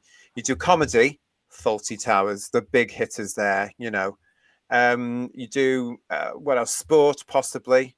And then a fifth one, like exactly that pattern. Blackadder, and then you start your subscription gently, don't you? There's ways and means, but you've got to negotiate, but do it bit by bit. But do it with a view that after about 3 or 4 years, it gets applied in the UK as well and replaces the license fee. It would be an option, I would think. I think it's got to be looked at. All right, so that's great. Thank you very much, everybody. Good to see you, Gathby, as well. Nice to see you all. Thank you for joining us. We're going to go now to, we had that one, didn't we? So, Bedwyr, we've had the series openers, so we're going to go to this one, which is the plus 28-day ratings. Yeah, so this is just a sort of magnified version of the series openers for plus 28-day ratings. Largely just to highlight, Robot Revolution is the lowest plus 28-day for a season opener, but just to really emphasize how far it's fallen from. You would have thought Jodie Whittaker's first. Amazing. Look how high that interest was over that 4-week period to check out the first female Doctor. So what did they do? That has dropped by about 4 million though after that for Spyfall Part 1, which is quite encouraging. What did they do wrong in that first episode then? Because we've talked about this, and I've often wondered this at Bedwyr as we're going through your because you get this peak on the actual screening, and then you get this peak on the 28 days, and then it goes down, and that's all it's done ever since. It's gone down, down, down. So what did they get wrong in that first episode? Everything. The villain wasn't good enough. Yeah. Her characterization wasn't strong enough.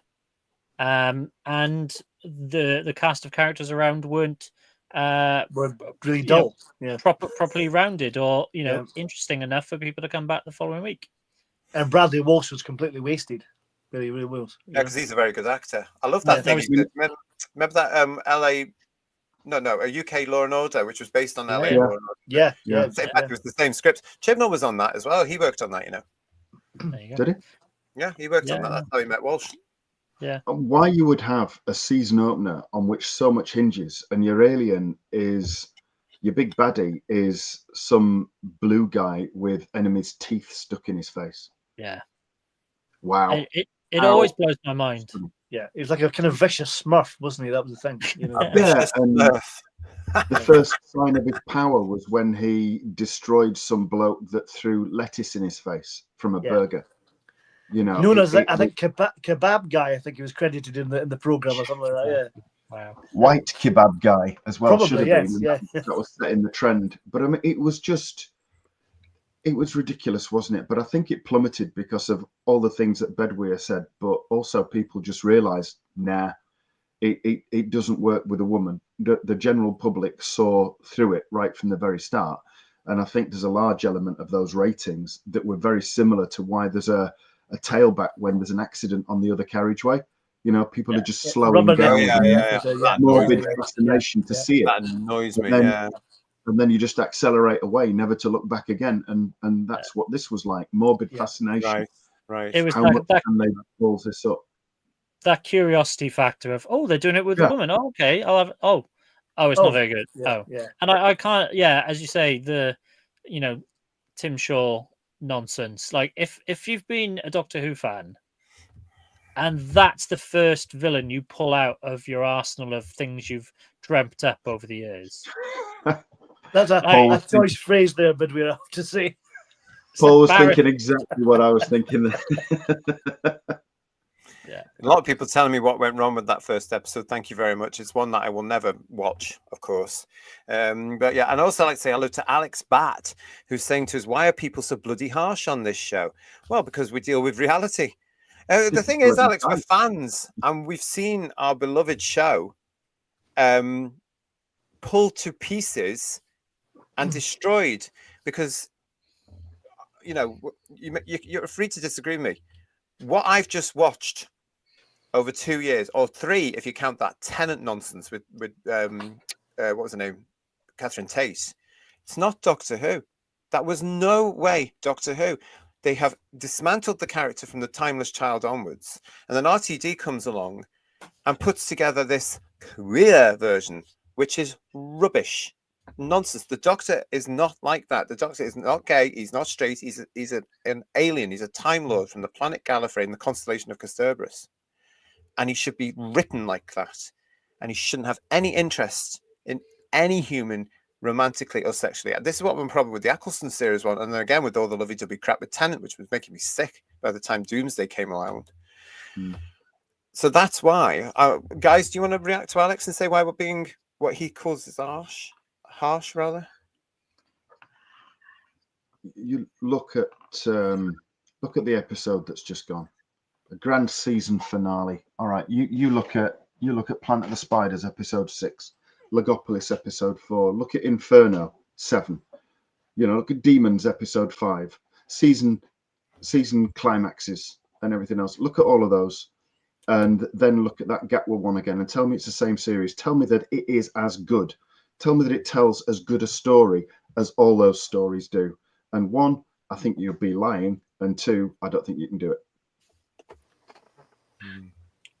I mean, it depends what you think we're being harsh on. I mean, if it's this ratings analysis, then sorry, I'm just putting context to the numbers that you'll see reported elsewhere. If it's that first episode of Jodie Whittaker, I thought it was poor. Yeah. And then they brought that character back, didn't they? Tim Shaw was back in the finale, or we call it a finale. Oh, did they brought him back? They brought him back as well. So it's like, not reading the room at all. You know. Yeah. Oh, did they really? Yeah. Oh, I never knew that. You've never told me that before. And he was responsible for Graham's wife dying. So Graham wanted revenge, and Jodie basically said, if you do anything to him, you're out the TARDIS. You know, she'd have booted him out. Not her herself not reading the room, but she never did she? Oh, you might think you've got cancer. Yeah. Can't help you, sorry. But she was happy enough to suffocate spiders, though, wasn't she? Let's be honest. Yeah. Oh, yeah, completely. Okay, you're losing me now. Because I don't know. The Legion of James is saying, it's what proper fans do. We praise what we love and tear apart what we don't, but all from a place of loving our show. Well said, Legion of James. And that's exactly what it is. All fans do this in all fandoms, and quite rightly too, because all the franchises, as we now call them, are in trouble. They're in trouble. And I can't stand this thing that's been going on since the casting of Whittaker in our world, that if you're not going to like all this, then you're an istophobe and or you're wrong, or you're nasty, or you're harsh, or whatever it's going to be. We're fans. If this thing was brilliant, and if he'd just written a proper series of Doctor Who, we wouldn't be having this conversation. We'd be talking about very big ratings or healthy ratings. Gatwa's third series. We'd be talking about, or whomever in the roles, third series, how great the stories were. It would be a difference. Can you imagine if that massive audience that tuned in to Jodie Whittaker's first episode had watched something like The 11th Hour, which was, still Doctor Who, but felt a bit different? Yeah. Yeah. I think, it's kind of frustration of, oh, look, we attracted an audience by making a casting decision, and then they fell away. Yeah. Because there was something, because the casting decision alone wasn't enough to keep them engaged. And that's when we come back down to, was the story good enough? Were the villains strong enough? All those sorts of elements. I mean, you're right though, JT. I mean, it happens in all genres, but it's not just entertainment, is it? It's not just TV or film or whatever. I mean, and I'll hands up and I'll take the piss take for it here. I support Leeds United for football, and at the minute we're on a fantastic high because we were champions of the championship, and we're in the Premier League next season again. Fantastic. We're having a great time. 3 or 4 seasons ago, when it was all going to shit, we all tore into the team. We all tore into the management. We hated it. Fandom. But then if somebody else from outside did it, we would have all come together and gone right at them because it's our team. And we can slate it, we can praise it, because we're the ones that put the money where the mouth is, support it, go to the matches, buy the merchandise, watch it on TV and everything else. But we have that right. We've bought into that. We've committed it. We've put stuff in, and we're allowed to take stuff out. So if you don't like it, I mean, tough shit, quite frankly. You can do the same if you've committed as much to it as we have, or just committed some to it. You can take some out, do the same. That's fine. But don't slate us for doing it, because your opinion to me means shit. I respect your opinion, but it means nothing to me. If I don't like it, I'll say so, and vice versa. It doesn't have to be financial. Just emotionally, if you emotionally invest in something, you want it to be good. Football team is a great analogy, because you turn up every Saturday and you want them to win. You want them to do well. Yeah. We want Doctor Who to do really well and capture that general audience's imagination. And when it's not doing that, then that's why we start looking at, we don't think that worked, or that worked, and that could have been better, and stuff. And we have those conversations. That's part of caring and being a fan of something. Well, exactly. I'm heartbroken that my favourite show has been ruined now. I'm sure you all feel the same. It's just awful. Totally. We're really hoping to have a return to grace after Jodie, and we just got worse. And I never thought I'd say that. All for very, very, very. What's the word I'm looking for? I don't know what the word is. I can't remember. But it's for all done for reasons, and I'm going to say DEI reasons. All for this alleged progressive. No, that's not the word I'm looking for. It's all done for very unscrupulous. No, I don't know what the word is. I can't remember. I'm getting tired, but it was done for the wrong reasons. Hartnell's Ghost is saying, well said, JT and team. We criticise Doctor Who because we are or were fans. Where is the current Carnival of Monsters, for example? Yeah. Alfie Jack, thank you for your super chat, saying, I honestly believe that only a complete reboot will gain any interest now, but it needs solid writing. It also needs a break. And I know the BBC Studios are keen to keep it coming, but they must understand the British public has gone. It's an old show. It's 20 years old. They are fed up of regeneration after regeneration after regeneration. Oh, this person's the Doctor now. This person's the Doctor now. They are sick of it. They are sick of being not entertained. They are sick of not seeing big monsters. It's gone. It needs a break. As I said before, regeneration has been trivialized to such an extent, people just laugh at it now. That's the thing. It's ridiculous. Yeah, it's ridiculous. And now we've got all this sort of stuff going on about Billy Piper's the Doctor. That hasn't helped. Nonsense, isn't it? Yeah. It doesn't help, with the whole and the fact that don't get me started. It doesn't help. Thank you, Alfie. Paul Rose, I stopped in disgust after The Timeless Child. Raymond Williams saying we are harsh because we want to enjoy our favourite show, but RTD has turned it into a trash woke fest with little or to no story. Silver Wolf is saying fans have to hold on here, rubbish scripts to point. Domgo is saying to us, JT, could you watch Jodie's episodes and review them, please? It would be a hell of a laugh. No, I'll be up for that. No. It's not going to happen. Sorry. And Marine Boy, I've seen one. It was on Saturday, so there you go. Marine Boy 1966. No actor who's never seen more than 1 or 2 episodes of The Good Who's should ever be the Doctor, as they have to get the essence of the Doctor to play the role. That was something that Nathan Turner always did. When I have to say, he cast 3. And he always said, here's some tapes, go and find the essence of the Doctor. We're at a stage now, if Paul Daniels was still alive, I'd be pleased if he got the part. That's how bad it's got, you know what I mean? Oh, God, really? Is Eddie Izzard free? Yeah. Oh, don't, please, no. If he is, then we would really have some sort of gender ideological rubbish going on, wouldn't we? Because he keeps saying he's a woman. You're not, Eddie, by the way. You're not. Get over it. Transvestite and transgender are not the same, and you know it, you idiot. Robert Payne, exactly. All we want is good Doctor Who. Why should that be controversial? Well, it isn't on this channel. And Grizz Redford with us. She never had the gravitas to pull it off. This is Whitaker. If Dr. Karen had called the Atraxi back to Earth, they'd still be laughing now. That's what Nerdrotic calls her, I believe. That's copyright Nerdrotic, isn't it? I think. Yeah. Oh, is it really? Oh, there we go then. I was wondering where that's come from. What else we got there? The first female Doctor played by Jodie Whittaker, who we will lovingly call Dr. Karen. Yeah. Is that what he said? Yeah. Is that what he said? Yeah. Every time. He's wicked, isn't he? He's wicked, but funny. Yeah. And Lex Kane, thank you for your super chat. My rugby team, Warrington Wolves. Warrington has a rugby team, do they? Anyway, playing with rugby. League Challenge Cup, come on the way. Listen, don't be giving a super chat because I have to read it out, Lex, just so you can plug a rugby team I don't know about. Cheeky monkey, isn't he? Cheeky monkey. Go and watch Jaws. And George Watson, did you read Gareth Roberts' thoughts this week? Maybe the show just needs to be missed again 20 years on. Hi, George. Nice to see you. Yes, it did. Very interesting. Yes. Stay with us. That's all I'm saying on that particular one, George. Yeah, but he's also written a fantastic article in The Spectator about why Pride has had its day. And let's face it, we're in June now. And this American thing about having a whole Pride month has hit the UK hard over the last years.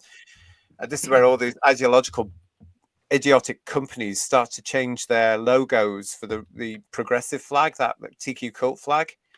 Not so many this year, though. Not so many. Good. The message might be getting through. It might just be getting through. What have we got to say? Steed. Hello, Steed. Good to see you. Disney ruined Doctor Who, not RTD. I still think RTD, he was the showrunner. It was all his idea. It comes from his head. He planned it all out. Yeah. I think RTD must carry a lot of the blame, not just Disney. RTD in my book, Steve. But thank you very much. We'll find out one day for sure. And Real Steve, more convinced than ever that we need a complete reboot from the first Doctor. No.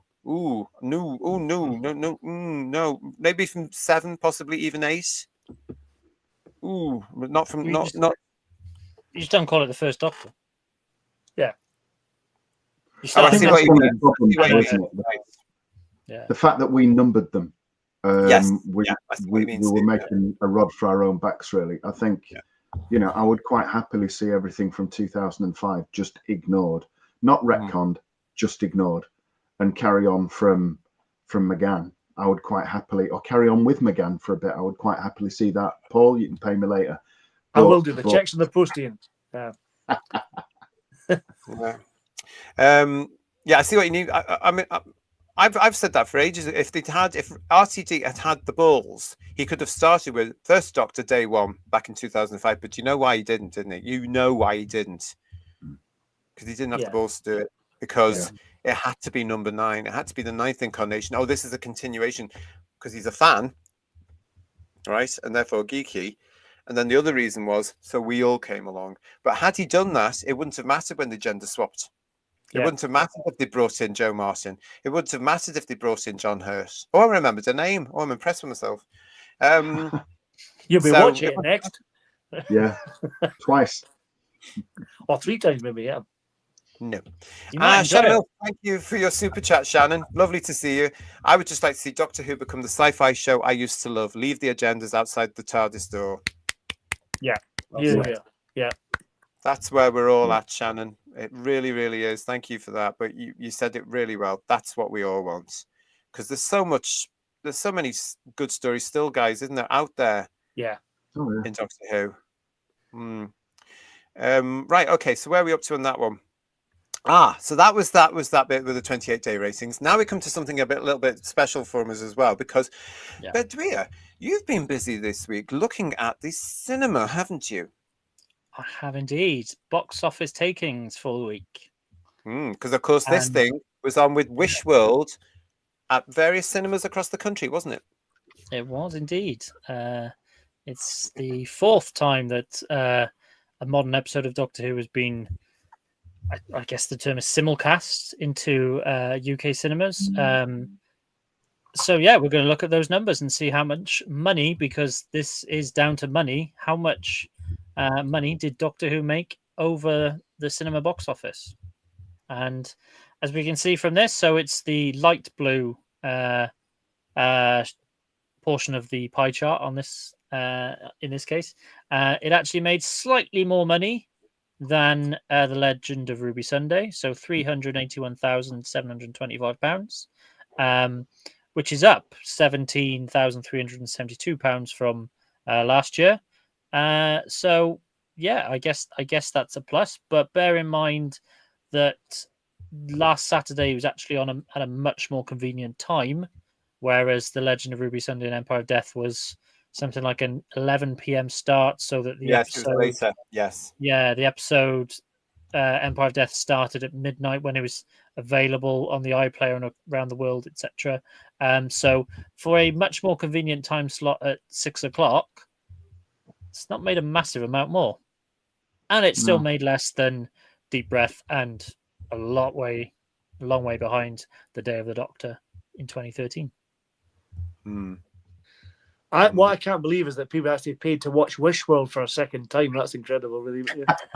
Well, maybe they bought their tickets before they saw that, to be quite honest. Maybe, yeah. Because you could just watch it 3 times at home, couldn't you, Paul? You could do if you wanted to. Yeah, just push this is what gets me in. I mean, that you might joke, but they did, because we know that the fans that have gone to see this are the minority fans, aren't they? The ones that would love all the there's Rose Noble, that crowd, you know.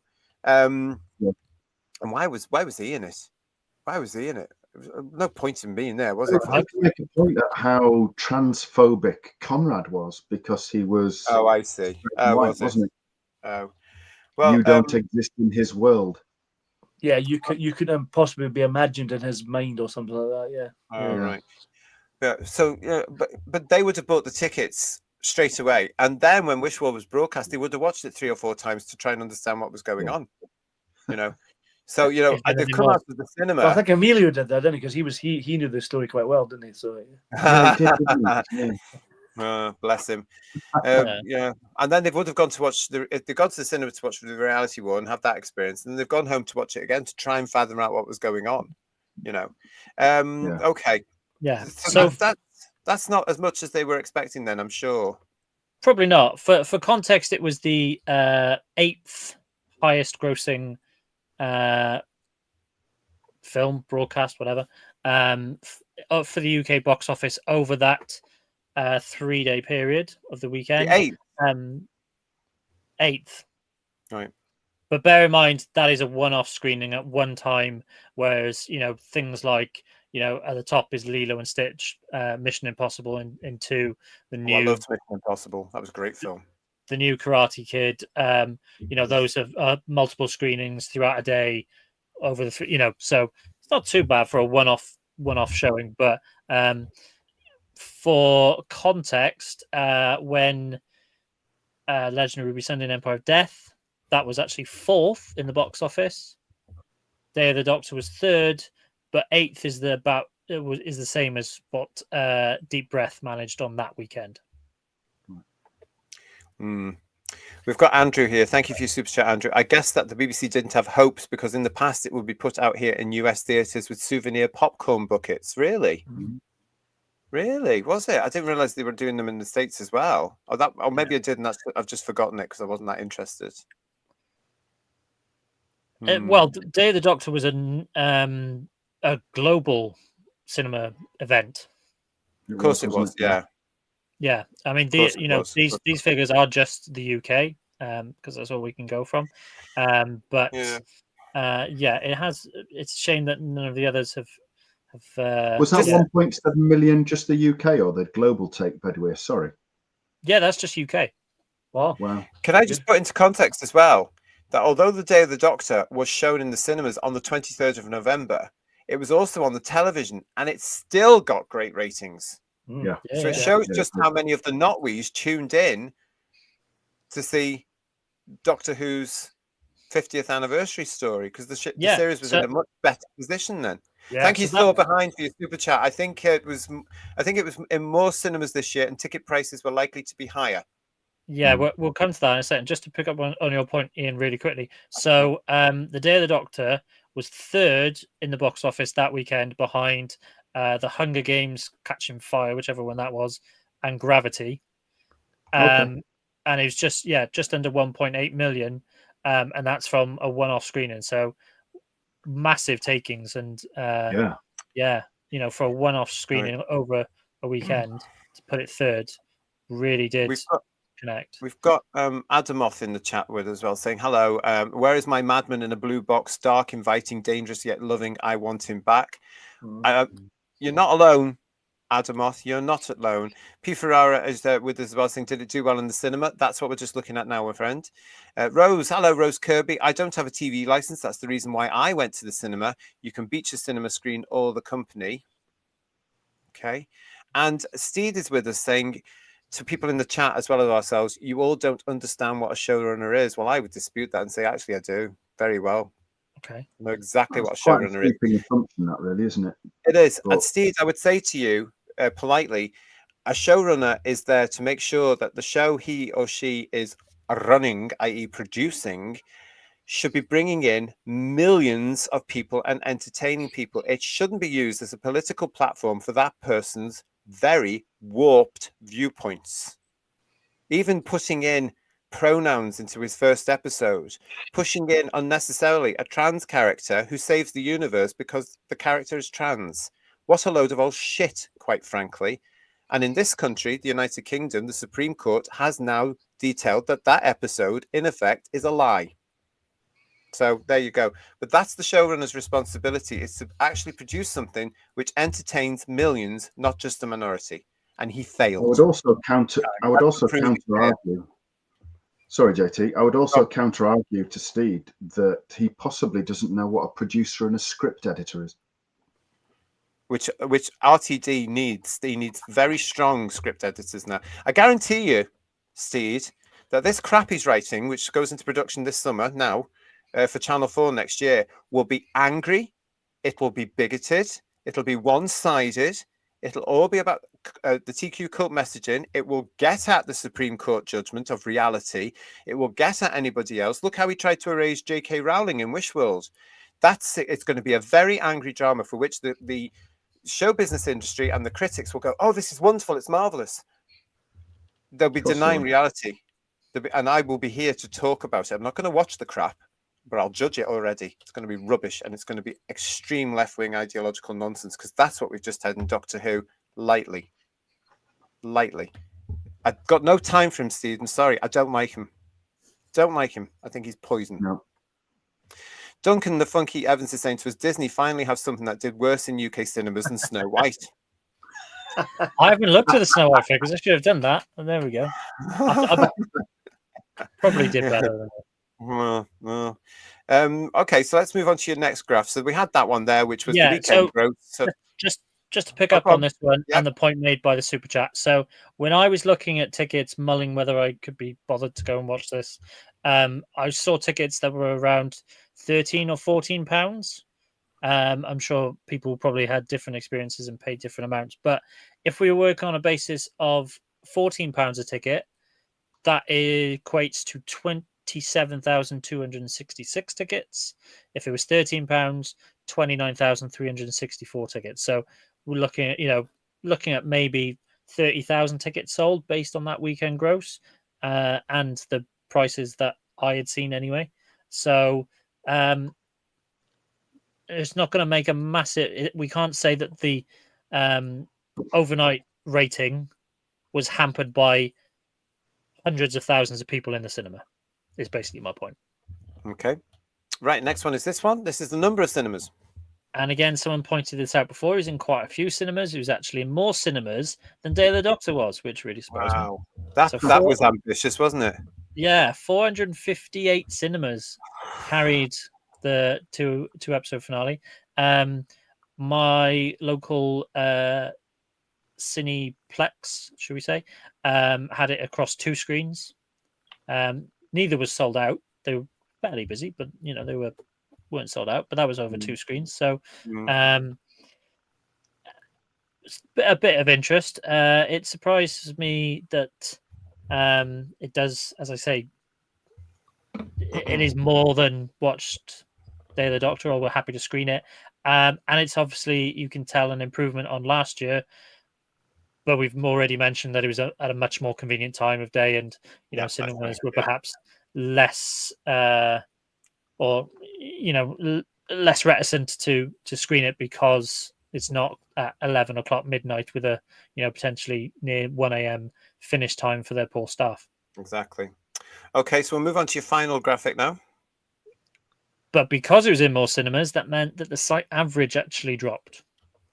Ooh. So this is the amount of money that each cinema was making based on sort of averages, etc. So Day of the Doctor, cinemas that showed that made on average $4,000. But when we get to this past Saturday, they were down to less than £1,000, £833. Which is less than last year. So a definite drop off in your site average. Which says to me that some of the people that actually watched it last year were quite happy to watch it free at home. Yeah, probably. Rather than so it was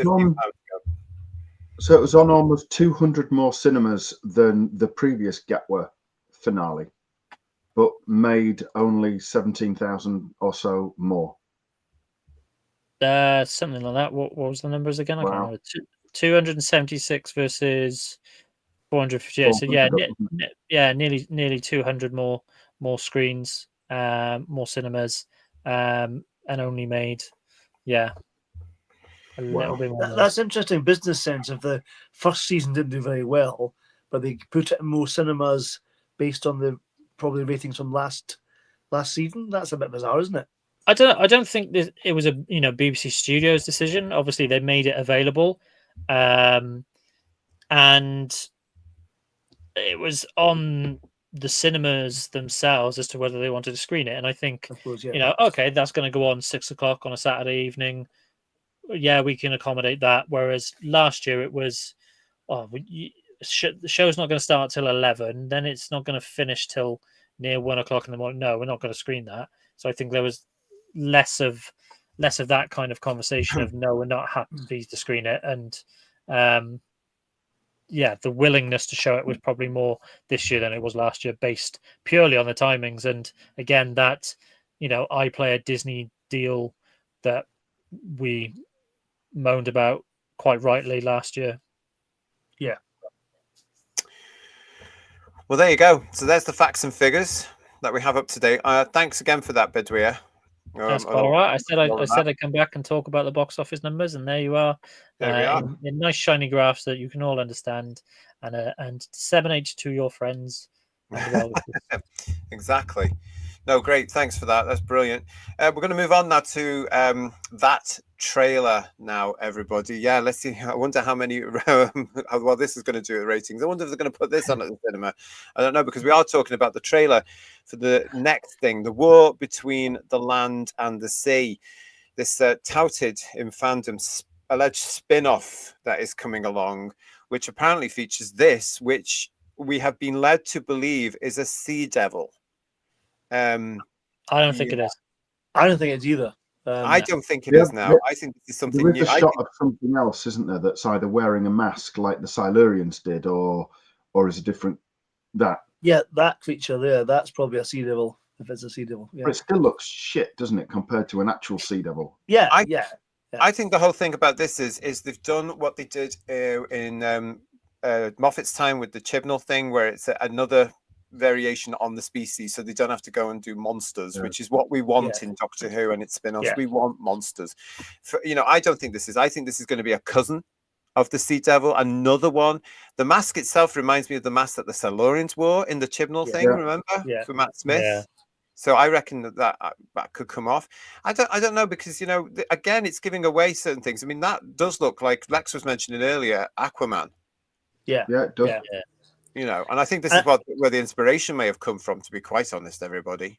I think the first picture of Martha's sister, I can't remember the actress's name, I forgot her name, that looks like a fish person, doesn't it? But, from the animation as well. But probably, I mean, it's bizarre, yeah. That was my reaction, was that someone's seen the Underwater Menace animation and thought, oh, that looks good, we'll do that. Yeah, exactly. Yeah. But in live action. Yeah. I get the impression looking at some of the trailer and her interactions with what's his face? Russell Tovey. Yeah. I think they're going to try, because let's face it, we know who's producing this and who's writing this. It's going to be some kind of interspecies relationship being hinted at here. Yeah, it's technically a surf and turf kind of idea, isn't it? That's it. Yeah. Well, this is Russell Tovey playing somebody called Barclay, and that's what I've written down here. I've written this is a love story. Yeah, I think it is. Yeah. Is this based on Shape of Water or something like that? I remember that Del Toro film. Like that. They would have been inspired. This has been written by RTD with Pete McTeague, hasn't it? Oh, I can't remember how you say his name, but them. I'm sure it would have been RTD. He's been to see Aquaman. He's been to see The Shape of Water, all that sort of stuff. And I think it's going to be regurgitated. I am absolutely certain. But as I said at the top of the show, why do I get the feeling this is where a lot of the money went?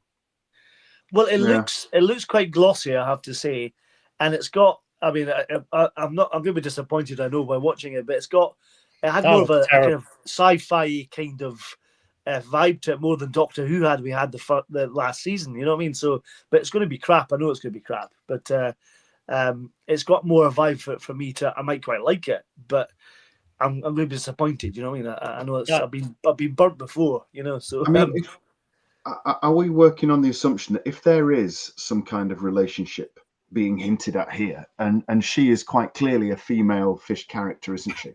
Oh yeah. So does that mean that Tovey is playing a straight man? Because I didn't think straights could play gays, and therefore surely gays can't play straights. I wonder if RTD has changed his tune on that over the last few years. Isn't it? He's full of crap. Conveniently so, if he has done, yeah. So.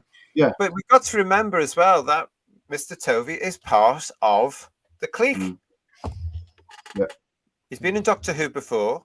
He's known Russell for a long time. He was bound to either get the role of the Doctor or something else. Well, didn't Russell want him to play the Doctor at one point? Didn't he? I think he was on the short list at one point. I think, yeah. Oh, was he really? Oh, well, I think every actor in the land was on the show. But he was probably on the kind of like second or third on the list, probably, if the first two didn't take it, you know what I mean, kind of thing. Probably after, because he was. What year did he do Voyage of the Damned? 2007. Yeah. So I think if Russell had stayed to cast the 11th Doctor after Tennant left, that was probably might have been the conversation there. I like this from R. John, and this wouldn't surprise me, R. John. who's saying to us, it's going to be a rip-off of Children of Earth. And then Andrew Parker comes in. After that, guys, Andrew Parker comes in and says, Children of Surf. I mean, that is probably the last good thing he's written. Yeah. Well, it's co-written, isn't it, with Pete? So I don't know. We have to. It's five episodes, isn't it? Yeah. It's 5 episodes, 5 1-hour episodes allegedly. When is it airing? Ask Lee Smith. We don't know. They gave us the trailer on Saturday after alleged Doctor Who had finished. Not that anybody cares. We don't know when it's going to be airing. There are lots of rumors saying it's going to be August. So we'll wait and see. They'll have to announce it at some point. We've got this one from Yeah Baby. Hello, Yeah Baby. Nice to see you. Who says, who wants to see RTD playing the role of the Doctor? To be quite honest, in the last 2 years, I think we've sort of seen an RTD Doctor anyway. Really, and Ncuti playing a mix of himself and RTD's version of him. But nice to see you. Welcome to Whose Views. What else have we got here as well? Mudcrap. Although I was expecting this to be a massive environmental guilt trip, instead it's going to be a massive tea people guilt trip. I think it's going to be a bit of everything. It's bound to be ideological left-wing stuff. I wouldn't surprise me if you remember kid turns up. There was a clip on the internet of this kind of government building, and then the shot was of all this litter being trickling down, like the sea devils had brought everything out the sea and giving it back. Where was that? Awful. That was probably 18 months ago. I think that was whenever they started filming it, how long that ago was, you know. Yeah. And Grizz is saying to us here, I've got to be fair to them and watch it with an open mind. That's the trick, and we've got to do the same because we are going to be looking at it to review it.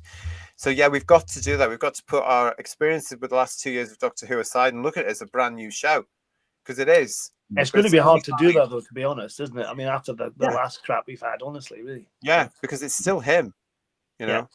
Legion of James saying to us here, you just know that at the very center of this spin-off will be the cult agenda pushing the most insufferable, tasteless narratives.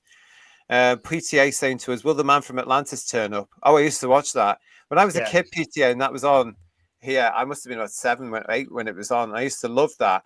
And it was repeated last year, so I tuned in for a couple of episodes, and it was absolute rubbish. Yeah, it's fairly cheesy, yeah. But I thought, why did I like this? Why did I like it? It was just fun. This fella who could breathe under the water, the webs. And that bizarre swimming motion he did. Yeah, which was Patrick Duffy's own creative thing. Yeah. And then I watched it, and I thought, this is really boring, slow rubbish, and the acting is. Oh well, no wonder my mum and dad never liked it. Oh, he's watching that again. There you go. I now see it from there. He wants to watch Man from Atlantis again. Oh no! Yeah. It was only when they moved it in our area to the same time as Top of the Pops that I lost interest in it, because of course the Pops always came first. Yeah. Stephen O'Neill is saying it's being broadcast as a 5-parter apparently. Yeah, that's part of what we hear. It just stay with us. We'll report it. We'll all know, won't we? We'll come back and talk about it. But I think it's the other rumor is it's going on the iPlayer as one, and then it's going to be broadcast over 5 nights. We'll soon see. They're going to have to tell us eventually. And Matthew Pounder is saying, an aquatic Greta Thunberg. I bet it's going to happen. She wouldn't have gone to school either, I tell you. Yeah. Drown it. Greta Thunberg. Yeah. Nightman as well. You might as well make Tovey the Doctor at this point. Well, we've just talked about that, haven't we, mate? It could have happened at some point. And this spin-off thing, sorry? He's probably playing that character in this drama. Yeah. Wasn't there talk at some point about him playing a different sort of Time Lordy character? The Master. Oh, the Master. Yeah. That was a big rumor, but it doesn't look as if he is. Apparently, it's Barclay, according to the speech. The spin-off seems fishy to me, says Dunky Evans. There he goes. And G35, the Sea Devils look great in their last outing. Why change a design that works? Well, because they can. But also, as we're saying here, we're sort of suggesting from what we've seen that it might not be a Sea Devil. It might be somebody else. Yeah. Ironically, I think they're worried about being ridiculed by silly monsters, and then they put out last season. It's weird. You know? What is the problem with having monsters? It'd be interesting to see at what time this is broadcast as well, because I'm expecting a 9 o'clock.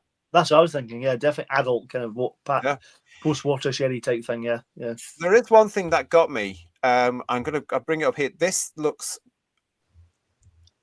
again, it's out of context, but this is just from the trailer, and this is what we're just talking about now. We're talking about our reactions to the trailer, but this looks cheap. This looks like a studio set. Could be.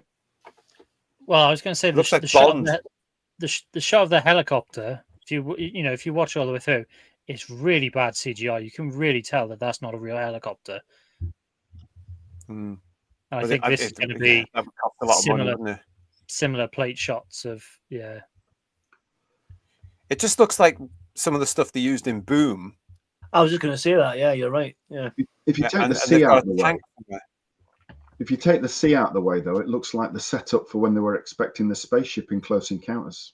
It's like, I know exactly what you mean. Yeah, you're right. Yeah. To receive something.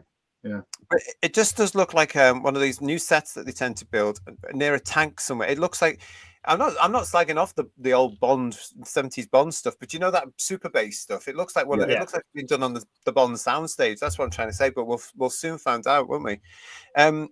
Unit are back in it, as we know. God knows where this is. Oh God, yeah. Not represented very well in the trailer. The first trailer I'm hearing as well. There is another one to come. I know Shirley's in it then as well. Shirley's in it, yeah. It's not the tower, which surprises me because of all the money that was allegedly spent on building the set for Unit in Doctor Who. Who's the actor? There's an actor in that. I've forgotten his name. Black actor. He was in Under the Lake episode. Is in it, I think, playing I think maybe an American kind of officer, army officer or something. I can't remember his name now. No, do you know what? I didn't even notice him. Didn't even notice that at all. I was just watching it. I've watched it 3 times, and that's enough for this first one. And I just thought, again, I've got to get away from what we've just watched, I think, to be able to watch this, as you say in the chat, with an open mind, because I'm just so bitter, quite honestly, over what they've just fed us and all the waste of time and the wasted opportunities and the fact that no deal was coming through, that Gatwa had to say, I can't wait around for you. I've got to work, quite rightly. Well, you kind of feel like, I at this stage, I feel like impress us if you can then. Come on then. It's like, it's already feels tarnished, you know what I mean? So that's the problem. As soon as you get into a scene with Unit, you're brought back to, oh God, last time I saw them, it was Wish World and Empire of Death and all that nonsense. You're like, you can't. If it had just been a clean, this is a different drama with different characters, but it's gonna, as soon as they show Unit and they bring in those characters back, like, I'm fairly sick of, no offense to Gemma Redgrave, but Kate Stewart, she's been in it so much. Like, I don't need to see more of her on television. Yeah, and she's not even very good. There doesn't seem to be any depth to her character at all. And again, what they've done is they've gone down the soap opera route now and given her a boyfriend to make her more interesting. Yeah. That's rubbish. I mean, even the Brig, God bless him, his character, Nick's character, had an off-screen relationship, but he was interesting. This was just a gag added to it, really, wasn't it? It was just, I don't know. I love that moment. Planet Spiders with a watch, and it was a gift for. Never mind. Yeah. George is saying to us here, George Watson saying, I'm really curious to know what the thinking of was for this spin-off. It has no links to the show, aside from a few characters from Unit. It just feels really disjointed, unnecessary to me. It's a great question, George, and I think it's one, guys, that we need to actually remember when we're watching the thing to review it. Yeah. Why is it there? What's it about? What was it possibly done? Was it a spin-off that was supposed to go somewhere? I.e., it's not going to now. What was the point when they could have had 5 extra episodes of alleged Doctor Who? Or was it RTD desperately grasping to as much as he could in the 2 years that he knew he definitely had Disney money to try and show that spin-offs can work? So here's one that I put together quickly. Look what I can do with more money. Maybe. No, he was just arrogant to the point that he thought this is going to be brilliant. Everyone's going to love it. Well, he thinks everything he does very quickly they don't. So yeah. One thing I want everybody, not just on our panel, but in the chat, if you are watching this and you're going to come back and discuss it with us when we start to review it, is and I wrote this down here. If I'm right, and I'm being cheeky by saying that's where the money went, Let's have a look at that, shall we? Remember that we'll have to talk about that. How glossy is this thing? How high-pitched is this? Who's its audience? These are all questions we've got to ask for, having just seen what Doctor Who was, you know? Yeah. And if it is, why? Why do we think they did that? I don't know. Thank you for your super chat, PTA, Paul Thomas Ashworth. Oh, no, please, no more Shirley. I'm afraid she is. She's I'm with you on that one. Yeah. She's in it. Be interesting to see who else they take over from the unit setup, isn't it? Morris won't be there, will he? He'll not be there. I'm not sure if he is or not. I don't think he is, actually. Or the Vlinks won't be there either. So, yeah, well, maybe that's why the unit tower thing isn't in there, because it's too childish for this. Because even from that trailer, you get the idea that this is a bit grainier, a bit more darker, grittier. Yeah. Like the Torchwood, as you guys in the chat were saying, like Children of Earth, which was a classic for me. That was good sci-fi. Yeah. RTD doing good sci-fi. That's the one thing I'd give him. He wasn't the only one that wrote that, though, was he? No, true. Yeah, because he was the showrunner. James Moran was involved. I think another guy. Yeah, as well. Yeah. Oh, actually, I've just seen that. Alfie Jack saying even to the Man of Born got a helicopter. They did back in the day, yeah. And Mark Poskett actually is just saying that maybe Unit Terror is not in it because Unit Terror is so childish it will put off potential audiences. That's a good point. Now, again, that's actually right. If it goes to BBC One, that suggests it's after an adult audience rather than the Doctor Who audience. So if it goes on at 9 o'clock, like I think it might do, we'll be able to read so much into this when we know when it's going. You know, what if it's going to be on over 5 nights? Will they mention Doctor Who? Apart from the TV Listeners magazine, stay with us here on Who's Views, because we're going to be looking at all this. Rory and Cheryl and friends too. Colin McFarlane is the black actor you're talking about. That's the one. Yeah. He's really good. So hopefully we'll be good in this. Yeah. Stuart Byram is saying, I've ordered a crate of Jack Daniels in readiness for Ian's drinking game when you guys review this. Might be good. It might be good. If it's good, we will say so. That's the thing, isn't it? It might want to the Jack Daniels as well, just in case. But yeah. If it is good, though, guys, I'll be asking why. Why wasn't Doctor Who? I'll tell you, my hunch is because it'll be free of the trappings of all the Doctor Who and incarnation and regeneration nonsense. Yeah. And all the previous villains. It's just a new, relatively new set of characters that you can tell a story with. I think being free of Doctor Who and having to, explain away things like regeneration and all the stuff we've had to put up with the last 8 years with Timeless Children and all that bollocks. I think it might actually benefit this show. Yeah, hopefully. Yeah. Again, we're going to last that. We have to remember all this when we're looking at it, because it's relevant stuff, isn't it? Absolutely relevant stuff. Well, anyway, there we are. As you can see, we're not. Hi, Nate Channels just joined us. Hello, how are you? We're not enthusiastic at the moment, but we will be looking at it. Hopefully, it'll be a month or a couple of months away, and then we'll come back with fresh eyes to it because we're still quite getting over it. Yeah. But stay with us here on the channel as we get ready for it, and we'll let you know as soon as we know how we're going to review it, what the pattern will be. Come and join us for it. Simple as that. From the moment, though, thank you very much for joining us for Wednesday Headlines. To Paul, to Third Doctor Ian, and Bedweer. Thank you, guys. Bedweer, again, thank you so much for your analysis for all the ratings and this, especially that cinema stuff. Good stuff. Yeah. And thank you very much to everybody that's joined us in the chat tonight. It's been great to see you. Make sure you've subscribed to the channel. Make sure you've rung the bell, because you never know when we might be going live again. Could be sooner than you think. You never know. But we'll be back soon. Don't forget, on Sunday, live on the channel, 8 o'clock, is our Season 2 overview, where we're going to be looking back at the whole of that awful nonsense that's just gone on. So come back and join us with that, with your lows and your lows. Ian, for homework, you have to watch the whole season 3 times in a row, okay? Challenge you to that. Don't punish him like that. No, that's not fair. But thank you very much, everybody. There's a lot of Oh, actually, before we go, I've got one more thing for you. Let's leave with a happy note, shall we? Oh, I'm sure you've all seen these. Photo. Yeah, I love that photo. Congratulations. These photographs have been done on Tom's website, on his Facebook post, and others as well. But congratulations for these beautiful pictures of Tom in his season 18 costume, as seen in his garden, which looks like the set of Full Circle. It does, doesn't it? Yeah, it's wonderful, yeah. But doesn't he look absolutely fantastic? That's my favourite one. That one's beautiful. That's lovely, yeah.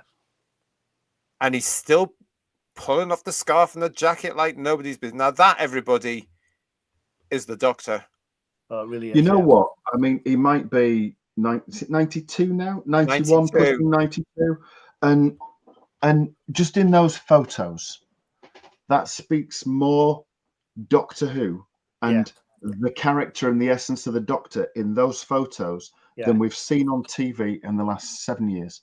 He's still got it. That's the thing. Yeah, and they never bloody had it. It's because he is the Doctor. Yeah. It's as simple as that. He is the Doctor. Lots of you in the chat enjoying those as well. I didn't want to show you all the pictures. There are a few more out there as well, but go and look for them. I didn't want to show them all.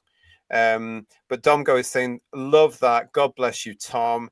Andrew Parker saying, who knows? I see what he did there. Fantastic pictures of Tom, says Lex. Oh, yeah, I've seen these, says John Mason. They're fantastic. Sliver Wolf is going, Tom, we love you, Tom, says Julianne. God bless Tom, says Rory and Cheryl. Ezra Goldstein is saying, yay. Lee Smith is saying the best Doctor ever. Stephen Braddock is saying, now that's the Doctor. The proper article, says Sliver Wolf. Facts, says the Peter Venkman fan site. Stay strong and chin up, says she'll be in the devotion. Tom should never have left Lee Smith. Well, yeah. Yeah. Anyway, he's learned to love the red costume now, says Matthew Pounder. Yeah, well, age does that with you. You know, and hindsight does things like that too. It makes you a bit weird. I know, I'm going through it now.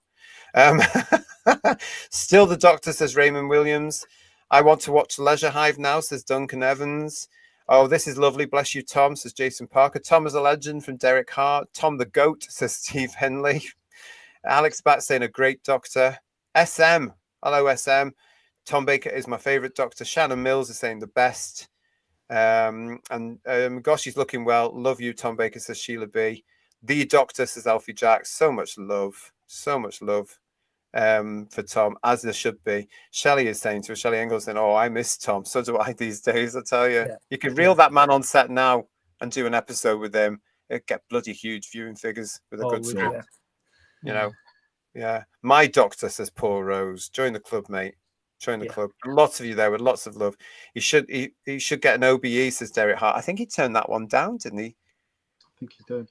Yeah, because he got the MBE. He took the MBE, didn't he? This year. Yeah, so good for him. But no, as I say, thank you very much, everybody. I'm glad we've finished on a nice note there with the Doctor. Yeah. Enough said. From all of us on Headlines, have a great day tomorrow. We will see you shortly. Stay tuned. Ta-ra, everybody. Night. Bye-bye. Bye-bye.